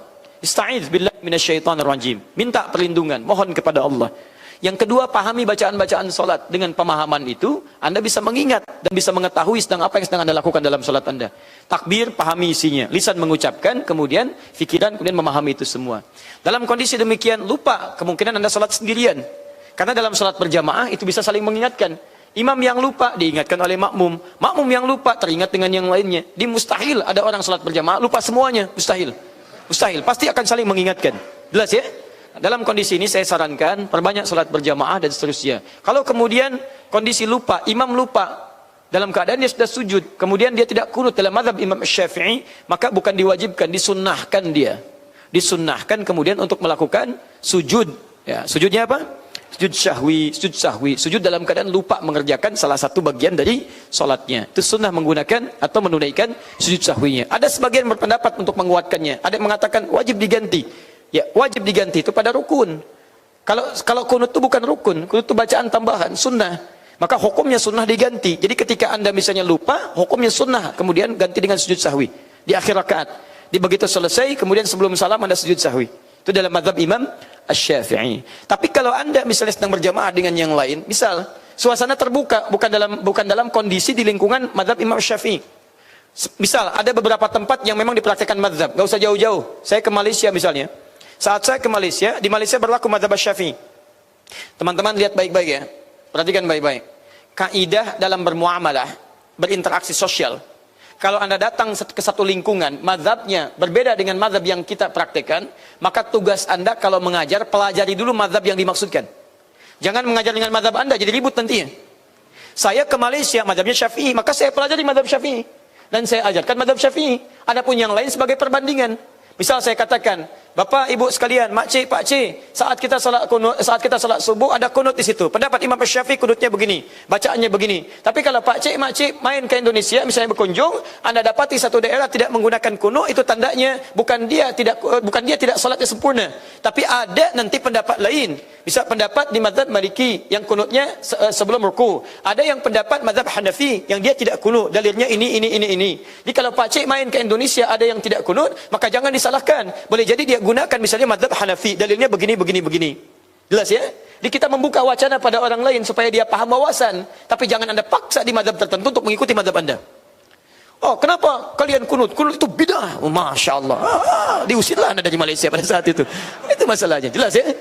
Jadi kita pelajari mazhab di tempat, tapi menjelaskan wawasan supaya terbuka di situ. Paham ya? Jadi solusinya adalah ketika Anda sholat di tempat yang variatif. Misal, Anda kunut, tapi Anda sedang berada di tempat yang tidak kunut misalnya. Imamnya tidak kunut, maka Anda ikutlah kemudian keadaan imam. Jangan sujud sahwi sendirian. Itu yang salah. Misal Anda salat subuh, imam tidak kunut. Begitu imam tidak kunut, selesai imam salam, Assalamualaikum warahmatullahi, Assalamualaikum warahmatullahi. Anda sujud sahwi di situ, Anda terlampau soleh di situ. Tidak tepat dan salah itu, karena salat mengikuti imam. Innama ju'ilal imamu liyutamma bihi. Imam dijadikan untuk diikuti. Sama dengan Anda, begitu Anda tidak kunut, Anda kemudian bermakmum di belakang orang yang kunut, imamnya kunut. Kata Syekh Al-Utsaimin, Ibnu Shalih Al-Utsaimin, beliau mengatakan, Anda kunut, ikuti. Aminkan. Masya Allah, Syekh Al-Utsaimin itu beliau tidak kunut, memilih yang kunut nazilah, mazhabnya Hambali. Tapi beliau berfatwa, jika Anda sholat di belakang imam yang kunut, maka Anda pun aminkan kunutnya. Nah, itu indah teman-teman sekalian, gak ada masalah. Dan saya tuh suka heran ya, kenapa saya saat tugas di Mekah suka unik sendiri saya melihat. Kadang pengen senyum, kadang-kadang pengen ditahan. Kalau di Mekah sholat di belakang imam, gak ada yang berantem tuh, dan gak ada yang protes. Kita teman-teman, umumnya orang Indonesia ada yang kunut saat subuh, banyak yang kunut. Tapi ketika dia berhaji, sholat di belakang imam di Masjidil Haram, subuh kan gak kunut dan gak protes. Gak pernah saya dengar selama tugas di sana. Ya begitu imamnya selesai sholat subuh, salah imam tuh, gak kunut, misalnya gak ada. Biasa aja dia salat. Bismillah sana ikut disirkan, gak ada yang protes. Yang ada tenang, nyaman, salat pulang. Kenapa ketika pulang pada ramai lagi? Jelas ya? Tapi kalau yang unik ada kejadiannya, itu yang belum paham. Begitu imamnya disirkan, langsung baca hamdalah. Alhamdulillahi rabbil alamin. Imam Muhammadiyah tuh. Masya Muhammadiyah. Muhammadiyah cabang Masjidil Haram. Nah, ini. Itu sudah pernah saya jelaskan ya. Jadi jelas ya, jelas jawabannya. Kalau Anda memang mengikuti mazhab Syafi'i, maksudnya dari jalur Imam Syafi'i, bukan kelompok tapi jalur Imam Syafi'i, Anda kunut salat sendirian, Anda lupa, maka Anda tutup dengan sujud sahwi. Baik ya, jika ada imam salat subuh, tiba-tiba dia tidak kunut, kemudian setelah tahiyat, sebelum salam dia sujud sahwi, itu tandanya imam tersebut sedang mempraktikkan mazhab Syafi'i. Maka ketika dia sujud sahwi, Anda ikut sujud sahwi. Ya, jangan subhanallah, subhanallah, subhanallah. Nah, Anda yang tidak paham di situ ya. Dan Anda yang imam jangan dibalas. Subhanallah. Misalnya. Anda masalah di situ. Bismillah. Mana tadi? Oh, yang ini dulu ya. Bismillah. Masya Allah, tanpa muqaddimah, tanpa salam, tanpa bismillah. Untuk wanita sebaiknya sholat di rumah atau berjamaah di masjid. Saya pernah jawab ini, teman-teman sekalian, jika memang memungkinkan ke masjid. Terbebas dari 3 keadaan para akhwat. Keadaan pertama adalah tidak ada kewajiban perempuan yang memang harus dilakukan oleh perempuan di rumah. Misal, ada anak yang harus diberikan ASI, ada anak yang harus dirawat, dan kewajiban itu melekat kuat pada perempuan. Karena tidak ada ayah yang bisa memberikan ASI misalnya kan, dan seterusnya. Karena itu, mohon izin dalam kondisi ini jangan maksakan ke masjid. Yang kedua misalnya, belum terbebas dari fitnah. Jika Anda bisa bebas dari fitnah, fitnah itu kondisi-kondisi di jalanan. Yang mungkin mestinya agak jauh dari rumah, atau tidak ada mahram untuk berangkat, tidak ada kelompok perempuan yang lain. Bisa juga yang pakaian-pakaian yang menyesuaikan. Hati-hati, ke masjid bagus ada mahram, tapi pakaiannya terbuka, membuka fitnah bagi yang lain, itu tidak baik. Kemudian yang ketiga adalah aman kondisi di masjid, ada saf khusus untuk perempuan, yang tidak bercampur, nggak ada ikhtilat di sini. Jika 3 ini terpenuhi, kondisi aman iya, fitnah bisa dihindarkan. Kemudian yang ketiga, tidak ada kewajiban yang melekat pada perempuan. Bahkan anak bisa dibawa untuk berjamaah misalnya. Maka yang utama perempuan ke masjid. Ke masjid dengan seizin sepengetahuan suaminya. Kemudian jika mahramnya bisa berangkat lebih baik, dan atau kelompok-kelompok perempuan yang lainnya. Jika kondisi ini salah satunya ada, maka keutamaan bagi perempuan sholat di rumah. Dan itu senilai dengan sholat laki-laki yang ke masjid. Jangan pesimis, senilai dengan laki-laki yang ke masjid. Seorang perempuan Ansar pernah bertanya pada Rasulullah SAW, "Ya Rasulullah, enak jadi laki-laki." Kata perempuan ini, "Ya, ke masjid bisa kapan saja. Berhaji tidak perlu ada mahram. Berjihad bisa kapan saja. Kami perempuan bagaimana?" Kata Nabi, "Tidak adakah pertanyaan sebaik yang perempuan ini?" Nabi mengatakan pada sahabat yang laki-laki. Ini diantara sekian pertanyaan yang hadir sekarang, ini yang paling bagus kata Nabi. Lalu apa jawab Nabi? "Sampaikan pada teman-temanmu." Padahal perempuan ini tidak pernah menyampaikan, "Saya utusan dari teman-temannya." Tapi berita dari Allah menyampaikan, "Sampaikan pada teman-temanmu." Kaget perempuan ini. Rupanya sebelum berangkat dia berunding, ada perwakilan dari dia. Dia berunding dengan teman-temannya, sampaikan kepada Nabi. "Ya kamu jadi utusan." Kata Nabi, "Sampaikan pada teman-temanmu apa yang dilakukan para pria di luar rumah, para suami, sepanjang istrinya ridha mempersiapkan dengan baik, maka dia mendapatkan pahala yang sama tanpa dikurangi sedikit pun." Jadi ibu bisa bayangkan, suami ibu dorong ke masjid, "Pak, ke masjid, Pak, ke masjid. Ini pakaian sudah disiapkan, minyak wanginya ada di sini, Papa gunakan, tolong doakan keluarga Pak ya." Begitu ibu siapkan, suami berangkat, kemudian dia berangkat sholat di masjid, ibu sholat di rumah, maka ibu mendapatkan nilai sholat yang serupa pahalanya dengan suami yang ke masjid. Gak pakai oh, itu nyata. Bahasa Nabi kok pakai oh? Dari Nabi itu bu. Bolehkah kita pada saat sujud berdoa dengan ayat-ayat Al-Quran? Pertama mungkin bukan kita, tapi ibu. Ya, baik. Ayat-ayat Quran saat berdoa itu tidak boleh dibacakan ayat Quran saat sujud. Nabi melarang. Tapi Anda tidak dilarang berdoa dalam sujud. Yang diantara doa itu barangkali ada ayat Qurannya. Tapi saat Anda bacakan, jangan diposisikan sebagai ayat Quran, tapi sebagai doa. Ya, diantara para ulama memberikan jalan keluar. Misal jangan dibacakan misalnya pas awal ayatnya, bisa pertengahan ayatnya. Misal doa yang sering kita bacakan, bisa apa yang paling favorit? Oh, Masya Allah, luar biasa, masih konsisten. Rabbana atina fid dunya hasanah wa fil akhirati hasanah wa qina adzabannar. Al-Baqarah ayat 201 ya, paling kanan sebelah bawah. Itu kan kalimat ayatnya sempurna. Kalau dibacakan, wa minhum may yaqulu rabbana atina fid dunya hasanah wa fil akhirati hasanah wa qina adzabannar. Kalau Anda ingin posisikan ayat ini sebagai doa misalnya, bukan sebagai ayat, bacakan langsung pada ayatnya, pada doanya. Rabbana atina fid dunya hasanah. Jangan bacakan di awal ayatnya dan posisikan sebagai doa. Maka yang seperti itu kata para ulama boleh kita bacakan. Misal, Rabbana la tu'akhidna in nasina aw akhtana. Itu bagian dari ayat Quran. Tapi kalau Anda bacakan dari awalnya, itu lengkap Qurannya. La yukallifullahu nafsan illa wus'aha. Boleh Anda ambil bagian dari doanya, tapi posisikan sebagai bacaan doa, bukan sebagai bacaan dari ayat-ayat Al-Quran. Paham? Baik. Sekalipun Anda sebetulnya boleh membaca doa-doa yang lain yang selaras dengan kebutuhan Anda. Kalau saya sarankan, baca doa yang standar. Misal, subhanakallahumma bihamdika Allahumma ghfirli, subhana rabbiyal a'la, subhana rabbiyal a'la wa bihamdi. Itu yang standar. Setelah itu, bacakanlah permohonan yang sesuai dengan kebutuhan Anda. Kalau ada contoh dari Nabi, bacakan. Kalau tidak ada contoh, cukup di hati, tidak perlu dilafadzkan. Tidak perlu dilafadzkan. Ya. Jadi kalau Anda misalnya ini dekat dengan ujian, mohonkan di hati, ya Allah, berikan kelancaran, berikan kemudahan. Ya, apa hubungannya mau ujian besoknya doa yang dibacakan Rabbana la tu'akhidna in nasina wa akhtana, misalkan kan enggak nyambung di situ. Ya, jadi bacakan sesuai dengan kebutuhan Anda. Bismillah. Sebentar ya, saya dahulukan yang lain dulu, yang lebih duluan. Saya tidak paham ini. Oh, yang ini. Bismillah. Ustaz, bagaimana hukum apabila sedang sholat membunyikan atau tidak sengaja membunyikan jari atau sela-sela jari?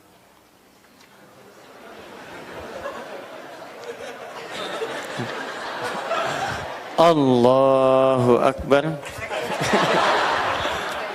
Nah, itu jelas sengaja. Kemungkinan yang terjadi adalah saatnya intiman, bangkit dari sujud ketika akan bangun seperti yang kemarin kan, begitu begini krak bunyi kan. Baik, kalau tidak sengaja tidak ada masalah. Sesuatu yang tidak sengaja tidak direncanakan, tidak ada masalah dan tidak berdosa, nggak ada dosa di situ. Ya, tapi kalau Anda sengaja berbuat seperti itu, kalau melanggar ketentuan rukun bisa batal sholat Anda. Kalau memengaruhi kehusuan, bermaksiat dalam sholatnya, berkurang pahala Anda. Baik ya, jadi kalau dalam kondisi demikian tidak perlu melakukan perbuatan-perbuatan yang tidak dituntunkan. Hindarkan seperti itu. Ya, jelas ya? Baik. Assalamualaikum Ustaz. Saya punya ayah. Sama. Baik. Umur 64 tahun. Kondisi saat ini ayah saya lupa dengan rakaat, sudah lupa dengan rakaat, salat dan bacaan salatnya. Sudah beberapa pekan terakhir, saya ganti kalimat minggu pakai pekannya, dan beliau sering menangis sendiri. Hal yang sudah dilakukan adalah mengingatkan ayah untuk salat berjamaah ke masjid. Namun adakah hal yang bisa dilakukan untuk mengingat hafalan bacaan salat ayah saya yang sering lupa dan terbalik dan dalam bacaan pada setiap gerakan salat? Syukran Ustaz. Allah yafiq insyaallah afwan.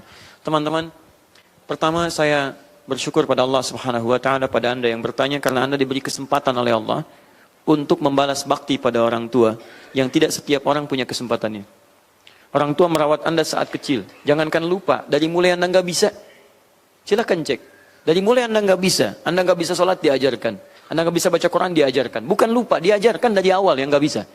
Kemudian diajarkan cara berdiri, diajarkan cara berjalan, diajarkan cara bicara. Semua diajarkan pada Anda. Saat tiba masanya Anda dalam kematangan, dalam kekuatan, maka Allah memberi kesempatan pada Anda yang tidak setiap orang mendapatinya. Demi Allah saya katakan. Termasuk saya. Usia 13 tahun, 2 pekan di pesantren, sesuai ajalnya saya dipanggil Allah Subhanahu wa taala, meninggal. Ada ibu. Alhamdulillah ibu sampai sekarang masih ada. Dan alhamdulillah Allah beri kesempatan untuk berbuat baik, berbakti dan sebagainya. Tapi tahukah Anda, ketika kita punya kekuatan dengan izin Allah untuk memberikan yang terbaik, maka orangnya sudah tidak ada. Saya 2010 menangis luar biasa. Alhamdulillah, satu syukur Allah anugerahkan kesempatan untuk bisa berhaji dan ibu hadir pada saat itu.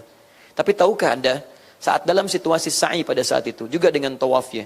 Sa'i bukan hanya sekedar gambaran, misalnya dari Safa ke Marwah, kita beribadah, tidak. Tapi sa'i ada refleksi bagaimana membalas bakti kepada kedua orang tuanya. Bukankah di situ Sayyidah Hajar mencari air untuk anaknya Ismail? Yang dapat air anaknya, yang berusaha adalah ibunya. Maka pada saat itu saya gandeng dengan tangan kanan saya, bagaimana kemudian bermohon kepada Allah untuk memberikan kesempatan bakti maksimal pada ibu saya. Ya Allah, sayangi ibu saya, ya Allah. Ya Allah, berikan yang terbaik pada ibu saya. Ya Allah, beri kesempatan saya untuk membahagiakan ibu saya. Ya Allah, mohon ganti air matanya dengan kebahagiaan yang bisa Engkau turunkan kepada saya untuk membalasnya. Ya Allah, ganti segala keringatnya dengan yang terbaik yang bisa saya berikan untuknya. Tapi tahukah Anda, tangan kiri saya tidak bisa berbuat apapun. Karena sudah tidak ada yang bisa digandeng lagi. Saya hanya bisa berdoa, bagaimana ayah bisa diberikan yang terbaik di alam kuburnya, diberikan ketenangannya, diberikan keterangannya. Ya Allah, jadikan ya Allah. Dulu ayah saya memangku saya, dulu saya tidur ketika beliau mengajar, sekarang bergantian saya mengajar dan beliau tertidur. Maka mohon ya Allah, seperti beliau memberikan ketenangan pada saya saat beliau mengajar, maka berikan ketenangan kepada beliau saat saya mengajar. Ya Allah, anugerahkan setiap hurufnya untuk ayah saya, ya Allah. Terangi alam kuburnya. Cuma itu yang bisa dilakukan. Anda sekarang punya kesempatan lebih daripada saya. Seorang ustadz tidak mendapatinya. Anda bukan ustadz mendapati itu. Jadi kalau Allah sudah berikan kepada Anda untuk membalas baktinya, Anda tidak sia-sia, dan Anda sia-siakan itu, Anda butuh berapa ayah lagi untuk bisa berbakti. Maka yang pertama saya mohon kepada Anda, jangan sia-siakan peluang ini, maka dampingi beliau. Seperti beliau mendampingi Anda sejak kecil. Ya, kalau beliau lupa Anda ingatkan. Kalau beliau sendirian Anda dampingi. Kalau Anda laki-laki temani ke masjid, jangan menuntut ayah Anda ke masjid, Anda diamkan. Anda temani beliau, banggakan kepada orang lain. Nih, Allah berikan kesempatan kepada saya. Pangku dia. Seperti Uwais menggendong ibunya, kemudian dia gendong, kemudian ke Mekah, dia tawaf dan sebagainya. Apa faedahnya Anda kalau cuma diam di rumah? Apa nggak bisa dampingi dia? Anda mungkin diberikan mobilnya bukan untuk Anda saja. Allah berikan mobil kepada Anda supaya bisa bawa ayah Anda. Allah berikan motor kepada Anda supaya bisa bonceng bapak Anda. Mungkin itu faedahnya Allah berikan motor kepada Anda, bukan untuk Anda banggakan. Itulah sebabnya kemudian Allah berikan Anda tangan yang kuat, punggung yang kuat, mungkin untuk menggendong ayah Anda. Bukan cuma Anda banggakan sebagai atlet dan sebagainya, bukan. Lihat dengan iman. Kadang-kadang ada peristiwa yang harus kita gunakan iman untuk melihat di situ. Di poinnya sederhana, ini tidak perlu pakai banyak dalil. Yang pertama, Anda dampingi ayah Anda, saat lupa Anda ingatkan, saat lemah Anda bantu dengan kekuatan yang Allah titipkan kepada Anda, dan hukum orang seperti itu dihukumi sesuai dengan kadar kemampuan dia. Jadi begitu dia lupa, Anda ingatkan. Allah kemudian berikan hisab sesuai dengan ikhtiar dan kesanggupan apa yang bisa ia kerjakan. Jelas ya?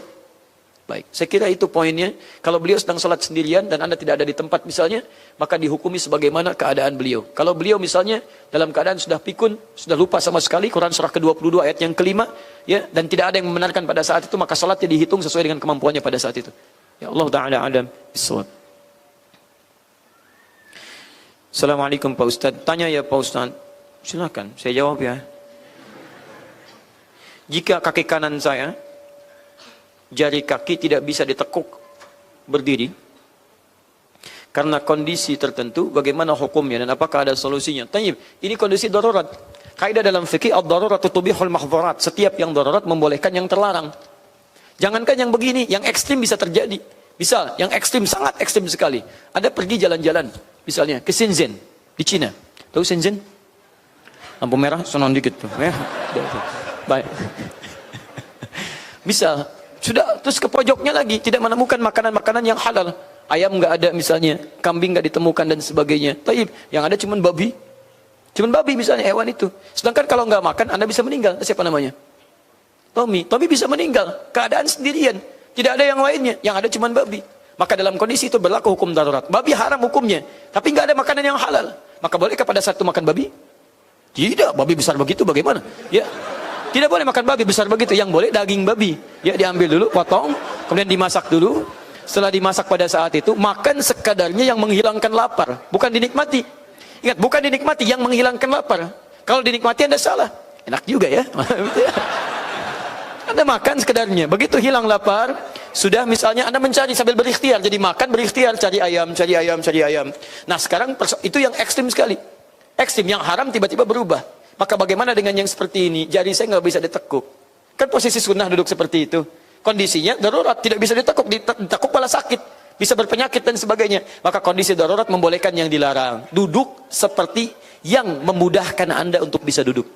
Bahkan ada yang sama sekali sakit, duduknya nggak bisa dilipat, kakinya selonjor ke depan. Pernah melihat ada orang sholat kakinya ke depan?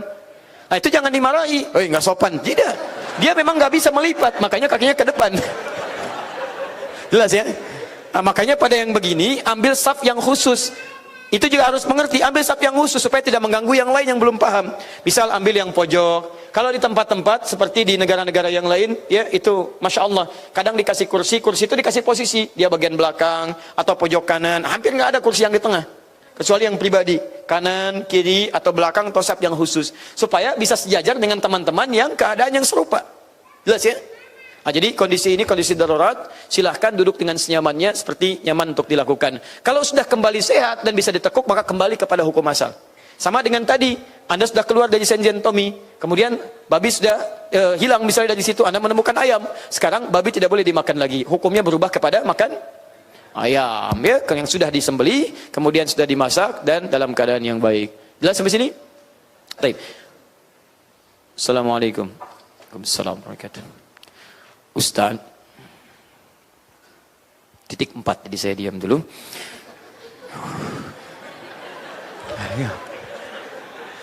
Bagaimana menyikapi imunisasi difteri? Syukran katsiran. Apa kaitannya dengan talim kita? Gini, Kalau dalam pembahasan agama, asasnya asas maslahat, asas manfaat, dan tidak bertentangan dengan syariat. Jadi kalau imunisasi itu, misal bahan-bahan yang digunakan, tidak ada yang bertentangan dengan syariat, satu, maka dia sepertiga boleh. Sepertiga boleh. Yang lainnya adalah, jika yang tidak bertentangan itu membawa maslahat, 2/3 boleh. Jika dari maslahat itu ada manfaat, maka 3/3 boleh, sepenuhnya boleh. Jadi mau misalnya namanya difetri, mau yang lain, mau yang macam-macam, jika memang dari imunisasi itu unsur-unsur bahan-bahan imunisasinya dibenarkan oleh syariat, kemudian ada maslahatnya, ada manfaatnya, dan telah teruji, dicek terlebih dahulu, misalnya dengan ujian yang sangat luar biasa ketat, dan dipastikan di situ ada hal yang sangat dibutuhkan, maka silakan, nggak ada masalah. Tapi apapun namanya, mau difetri yang lain sebagainya, misalnya bahannya dilarang oleh agama. Yang kedua, nggak ada unsur maslahatnya, bahkan tidak ada manfaatnya, bahkan terbukti misalnya ketika digunakan bukannya maslahat, ada madarat bagi yang lainnya, maka haram digunakan, tidak boleh. Dan tolong jangan potong video saya ya. Tiba-tiba dipotong bagian terakhir, difetih haram misalnya kan, nah itu disebarkan, saya jadi masalah. Difetih halal jadi masalah juga. Yang diambil titik tengahnya di sini. Jika memang dibuktikan diperlukan, ada yang memang harus dilakukan, dan unsurnya bermaslahat, bermanfaat, dibenarkan bahannya, maka itu dibenarkan. Tapi jika sama sekali tidak ada 3 unsur ini, maka itu tidak dibenarkan dalam agama. Tidak dibenarkan dalam syariat. Terlebih jika ada misalnya unsur yang lain yang secara otomatis sudah bisa digunakan sebagai bahan imun. Misalnya dengan ASI cukup dibuktikan jelas dan sebagainya. Maka kenapa dipaksakan dengan yang lain? Kecuali ada kejadian khusus yang memang antibiotiknya harus itu. Ya, penawarnya harus itu, tidak ada yang lain. Ya, maka dalam kondisi ini pun bahkan dalam bab darurat itu boleh sebagian diambil. Misal salah satu vaksin misalnya harus menggunakan sebagian bahan yang terlarang karena belum ada yang bagian lain yang bisa menggantikan. Ada sebagian misalnya dari unsur hewan yang dilarang, misal dari babi atau semacamnya. Selama belum ada yang lain dan itu memang sangat dibutuhkan, boleh diambil sebagiannya. Tapi dengan catatan mesti mencari bahan-bahan yang senafas dengan itu. Maksud senafas itu yang solusinya sama tapi menggunakan unsur yang halal. Paham ya? Allah Ta'ala alam bis-shawab. Kalau saya sih sederhana, kalau Anda ikuti Quran, selesai kehidupan kita hidup dengan sehat. Selesai. Silakan cek. Saya coba cek ke anak saya yang kedua, alhamdulillah. Kita coba ikuti. Misal kata Quran, dari pola makan, dari sejak kandungan, cari yang halal dan baik. Quran surah kedua ayat 168. Ya ayuhan nasu kulu mimma fil ardi halalan thayyiba. Cari yang halal, cari yang baik. Rezekinya dengan yang halal, kualitasnya yang baik untuk sehat, untuk tubuh anak. Konsultasi, ini yang bagus, makan, bismillah, makan. Cari dengan cara yang halal. Begitu dilahirkan, turun Quran surah kedua ayat 233. Wal waludatu yurdina auladahunna. Para ibu itu jangan banyak diganggu supaya capek. Berikan dia kesempatan, support dengan baik supaya fokus memberikan ASI. ASI maksimalkan. ASI. Alhamdulillah. Jaga kesehatannya. Jauhkan dari hal-hal yang buruk. Muncul ayat-ayat yang lainnya. Kemudian kita konsisten mengikuti itu. Demi Allah saya katakan. Sampai hari ini alhamdulillah. Anak saya yang kedua sampai hari ini dia tidak pernah dia mendapat imunisasi macam-macam, ASI-nya maksimal, dia aktif, cukup baik, cukup sehat, dan tidak ada riwayat penyakit yang serius padanya sampai hari ini alhamdulillah.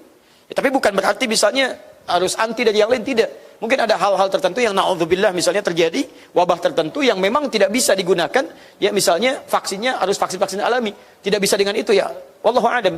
Mungkin dengan qadar Allah ada vaksin yang lain yang memang harus ada itu digunakan, dan itulah kemudian hikmahnya Nabi meminta kita untuk berobat. Wallahu ta'ala a'lam bis-shawab. Cukup dulu ya. Saya kira cukup dulu, sebagian pertanyaan lain nanti dikumpulkan untuk dibahas kesempatan lain. Maaf, ini pulpennya sekalian itu. Penting. Afwan, sangat penting Ustaz. Baik, ya sudah. Kita bahas sedikit ya. Waalaikumsalam warahmatullahi wabarakatuh. Semoga Ustaz selalu diberi kemudahan dalam berdakwah. Semoga Anda diberi kemudahan dalam mengikuti ta'lim. Saya meminjam pulpen jamaah ikhwan pada kajian 2 Desember 2017 lalu. Dengan izin Allah, saya bisa hadir lagi di kajian hari ini dan ingin mengembalikannya. Tolong kesediaan Ustaz mengumumkan, karena saya takut ini menjadi hutang. Penting. Sangat penting. Semoga jamaah tersebut hadir. Jika tidak, apa yang seharusnya saya lakukan? Baik, ini amanah. Teman-teman, ikhwan, ada yang pernah minjem pulpen kepada antum, ini warnanya. Kemudian ada 3 jenis warna, biru, hijau, dan merah. Ya. Kemudian ininya orange, bentuknya begini. Beliau menitipkan pada saya untuk diumumkan dan telah saya sampaikan. Bagi ikhwan yang dimaksudkan dengan ciri-ciri dimaksud dan pulpen yang telah disampaikan, harap bisa menghubungi Pak Surya lah ya di depan, supaya nanti saya titipkan ke Pak Surya untuk diambil. Baik, apa yang harus saya lakukan dari tadi? Sudah, Anda sudah melakukan, menyampaikan kepada Ustadz, mengumumkan dan dititipkan di sini. Silakan disampaikan dan semoga Allah memberikan petunjuk pada pemilik pulpen untuk mengambilnya. Baik ya. Tugas Anda tadi sudah selesai dan Anda memohon kepada Allah supaya Allah memberikan petunjuk kepada yang bersangkutan. Terakhir teman-teman, ini ada esensi. Tapi kalau kita bahas sekarang, kita punya keterbatasan untuk mencerna sesuatu terlampau banyak. Khawatirnya nanti ini dibahas, yang lain hilang. Jadi saya akan simpan dulu materi yang ini untuk dibahas dalam pertemuan berikutnya. Esensi tahiyat plus dengan persoalan-persoalan seputar tahiyat. Kita hanya akan bahas pada satu soal saja. Apakah saat tahiyat jemari tangan kita khususnya yang telunjuk, apakah diangkat atau ditutup? Digerak-gerakan bagaimana digerakannya? Kapan digerakkan, kapan ditutup? Itu insya Allah dalam pertemuan berikutnya. Saya izin menyampaikan pengumuman. Yang pertama, insya Allah dalam beberapa pekan ke depan kami sedang klasifikasikan kelas solusi Al-Quran yang telah didaftarkan melalui web quantumakhyar.com. Telah terkumpul kurang lebih 1000 orang dengan beberapa aktivitas yang berbeda-beda. Itu kami akan tempatkan dulu di kelasnya, setelah itu akan diberikan feedbacknya, dihubungi kembali untuk bisa menyelaraskan dengan kelasnya. Baik, jadi dari situ nanti silahkan ditunggu. Kita nanti akan adakan ta'lim dengan 4 profesi. 1 adalah dokter, yang kedua bidang pengusaha atau wirausaha, ketiga bidang pengajaran, dan keempat kelas ibu rumah tangga. Nanti akan dikabari. Yang kedua, teman-teman, berita baik. Dalam setiap sesi malam Jumat, kami tersambung dari Bekasi, pembahasan kitab Muslim atau buku Muslim Zaman Now. Hafal Quran dalam 30 hari. Anda yang sedang dalam program menghafal Quran, silahkan terhubung dengan program dimaksud. Dapatkan bukunya. Ya, alhamdulillah. Dapatkan bukunya, ikuti nanti tayangannya, dan di situ nanti insya Allah kami akan buka kelas untuk murajaah, tapi mungkin tidak di setiap tempat. Nanti akan dirilai di beberapa tempat kami kunjungi. Kalau yang bisa ke Bekasi, kami sampaikan nanti waktu khusus. Kalau ada ingin yang mengecek hafalan, saya sendiri nanti langsung akan bisa memberikan bimbingannya. Nanti kami berikan waktunya. Ya. Kemudian yang ketiga, insya Allah bulan April depan, tanggal 19 sampai 22 akan ada Islamic Book Fair di Senayan. Insya Allah dari kami akan ada satu stand dari kami. Ya, insya Allah nanti disampaikan standnya nomor berapa, sedang diproses. Di situ nanti buku-buku yang pernah kami tuliskan akan disampaikan di situ. Ada yang diberikan secara gratis, tapi juga mungkin ada yang diinfakkan. Tapi yang paling menarik nanti akan ada pembahasan bagi kita untuk membahas buku dimaksud. Salah satu momennya ada di 20 April, itu nanti insya Allah juga tayang di salah satu stasiun TV untuk bisa membahas yang kita bahas di Islamic Book Fair. Kemudian yang terakhir, yang ketiga, teman-teman sekalian, kita ada program khusus yang biasanya tiap tahun kita adakan, yang umrah kita berangkat, tapi tahun ini umrahnya kita akan ada plus, yaitu umrah para penghafal Quran. Nah, yang diisi dengan jejak Nabi di sana, dan akan kita bahas. Umrah ini hanya diselenggarakan sekali di tahun ini, waktunya 24 Desember sampai dengan 1 Januari. Pada waktu itu dibuka pendaftaran sekarang hanya sampai bulan Juni saja. Nanti bulan Juli sampai dengan awal Desember akan dibimbing menghafal Quran sampai 30 juz. Berapapun Quran yang didapatkan, jadi umrahnya nanti plus menghafal Quran di sini, 6 bulan dibimbing, sampai di sana akan disetorkan di Mekah dan di Madinah. Ya, mohon maaf, nanti akan agak terbatas yang kita kemudian terima, tapi nanti yang setiap yang daftar, bulan Juni pendaftaran ditutup, bulan Juli akan dibimbing menghafal Quran, langsung oleh kami dan tim, supaya bisa menghafal sesuai dengan targetnya, ada yang 30 juz, atau juga target-target lainnya, nanti disetorkan saat ada di Mekah dan di Masjid Nabi, yaitu di Masjid An-Nabawi. Ya, jadi saya kira itu yang bisa saya sampaikan. Mudah-mudahan ada manfaat yang didapatkan. Dan kalau ada yang ingin bergabung, silahkan zuhur nanti jam 1. Kami ada di Masjid Raya Bintaro membahas tentang akhlak pemimpin pada zaman Rasulullah sallallahu alaihi wasallam. Jazakumullah khair. Subhanakallahumma wa bihamdika asyhadu an la ilaha illa anta astaghfiruka wa atubu ilaik. Wa akhiru da'wana alhamdulillahi rabbil alamin. Wal 'afu minkum. Maaf, sebelum saya tutup dengan salam, terakhir sekali, ada buku kami baru dicetak, namanya Pengantin As-Sunnah, tapi ini kami hanya berikan sebagai hadiah, bukan untuk diperjualbelikan, karena sudah ada yang beli di situ. Insya Allah nanti dibagikan saat sesi Al-Quran Sunnah Solution hari Kamis di Bekasi, 1.500 eksemplar insya Allah. Ya. Assalamualaikum warahmatullahi wabarakatuh.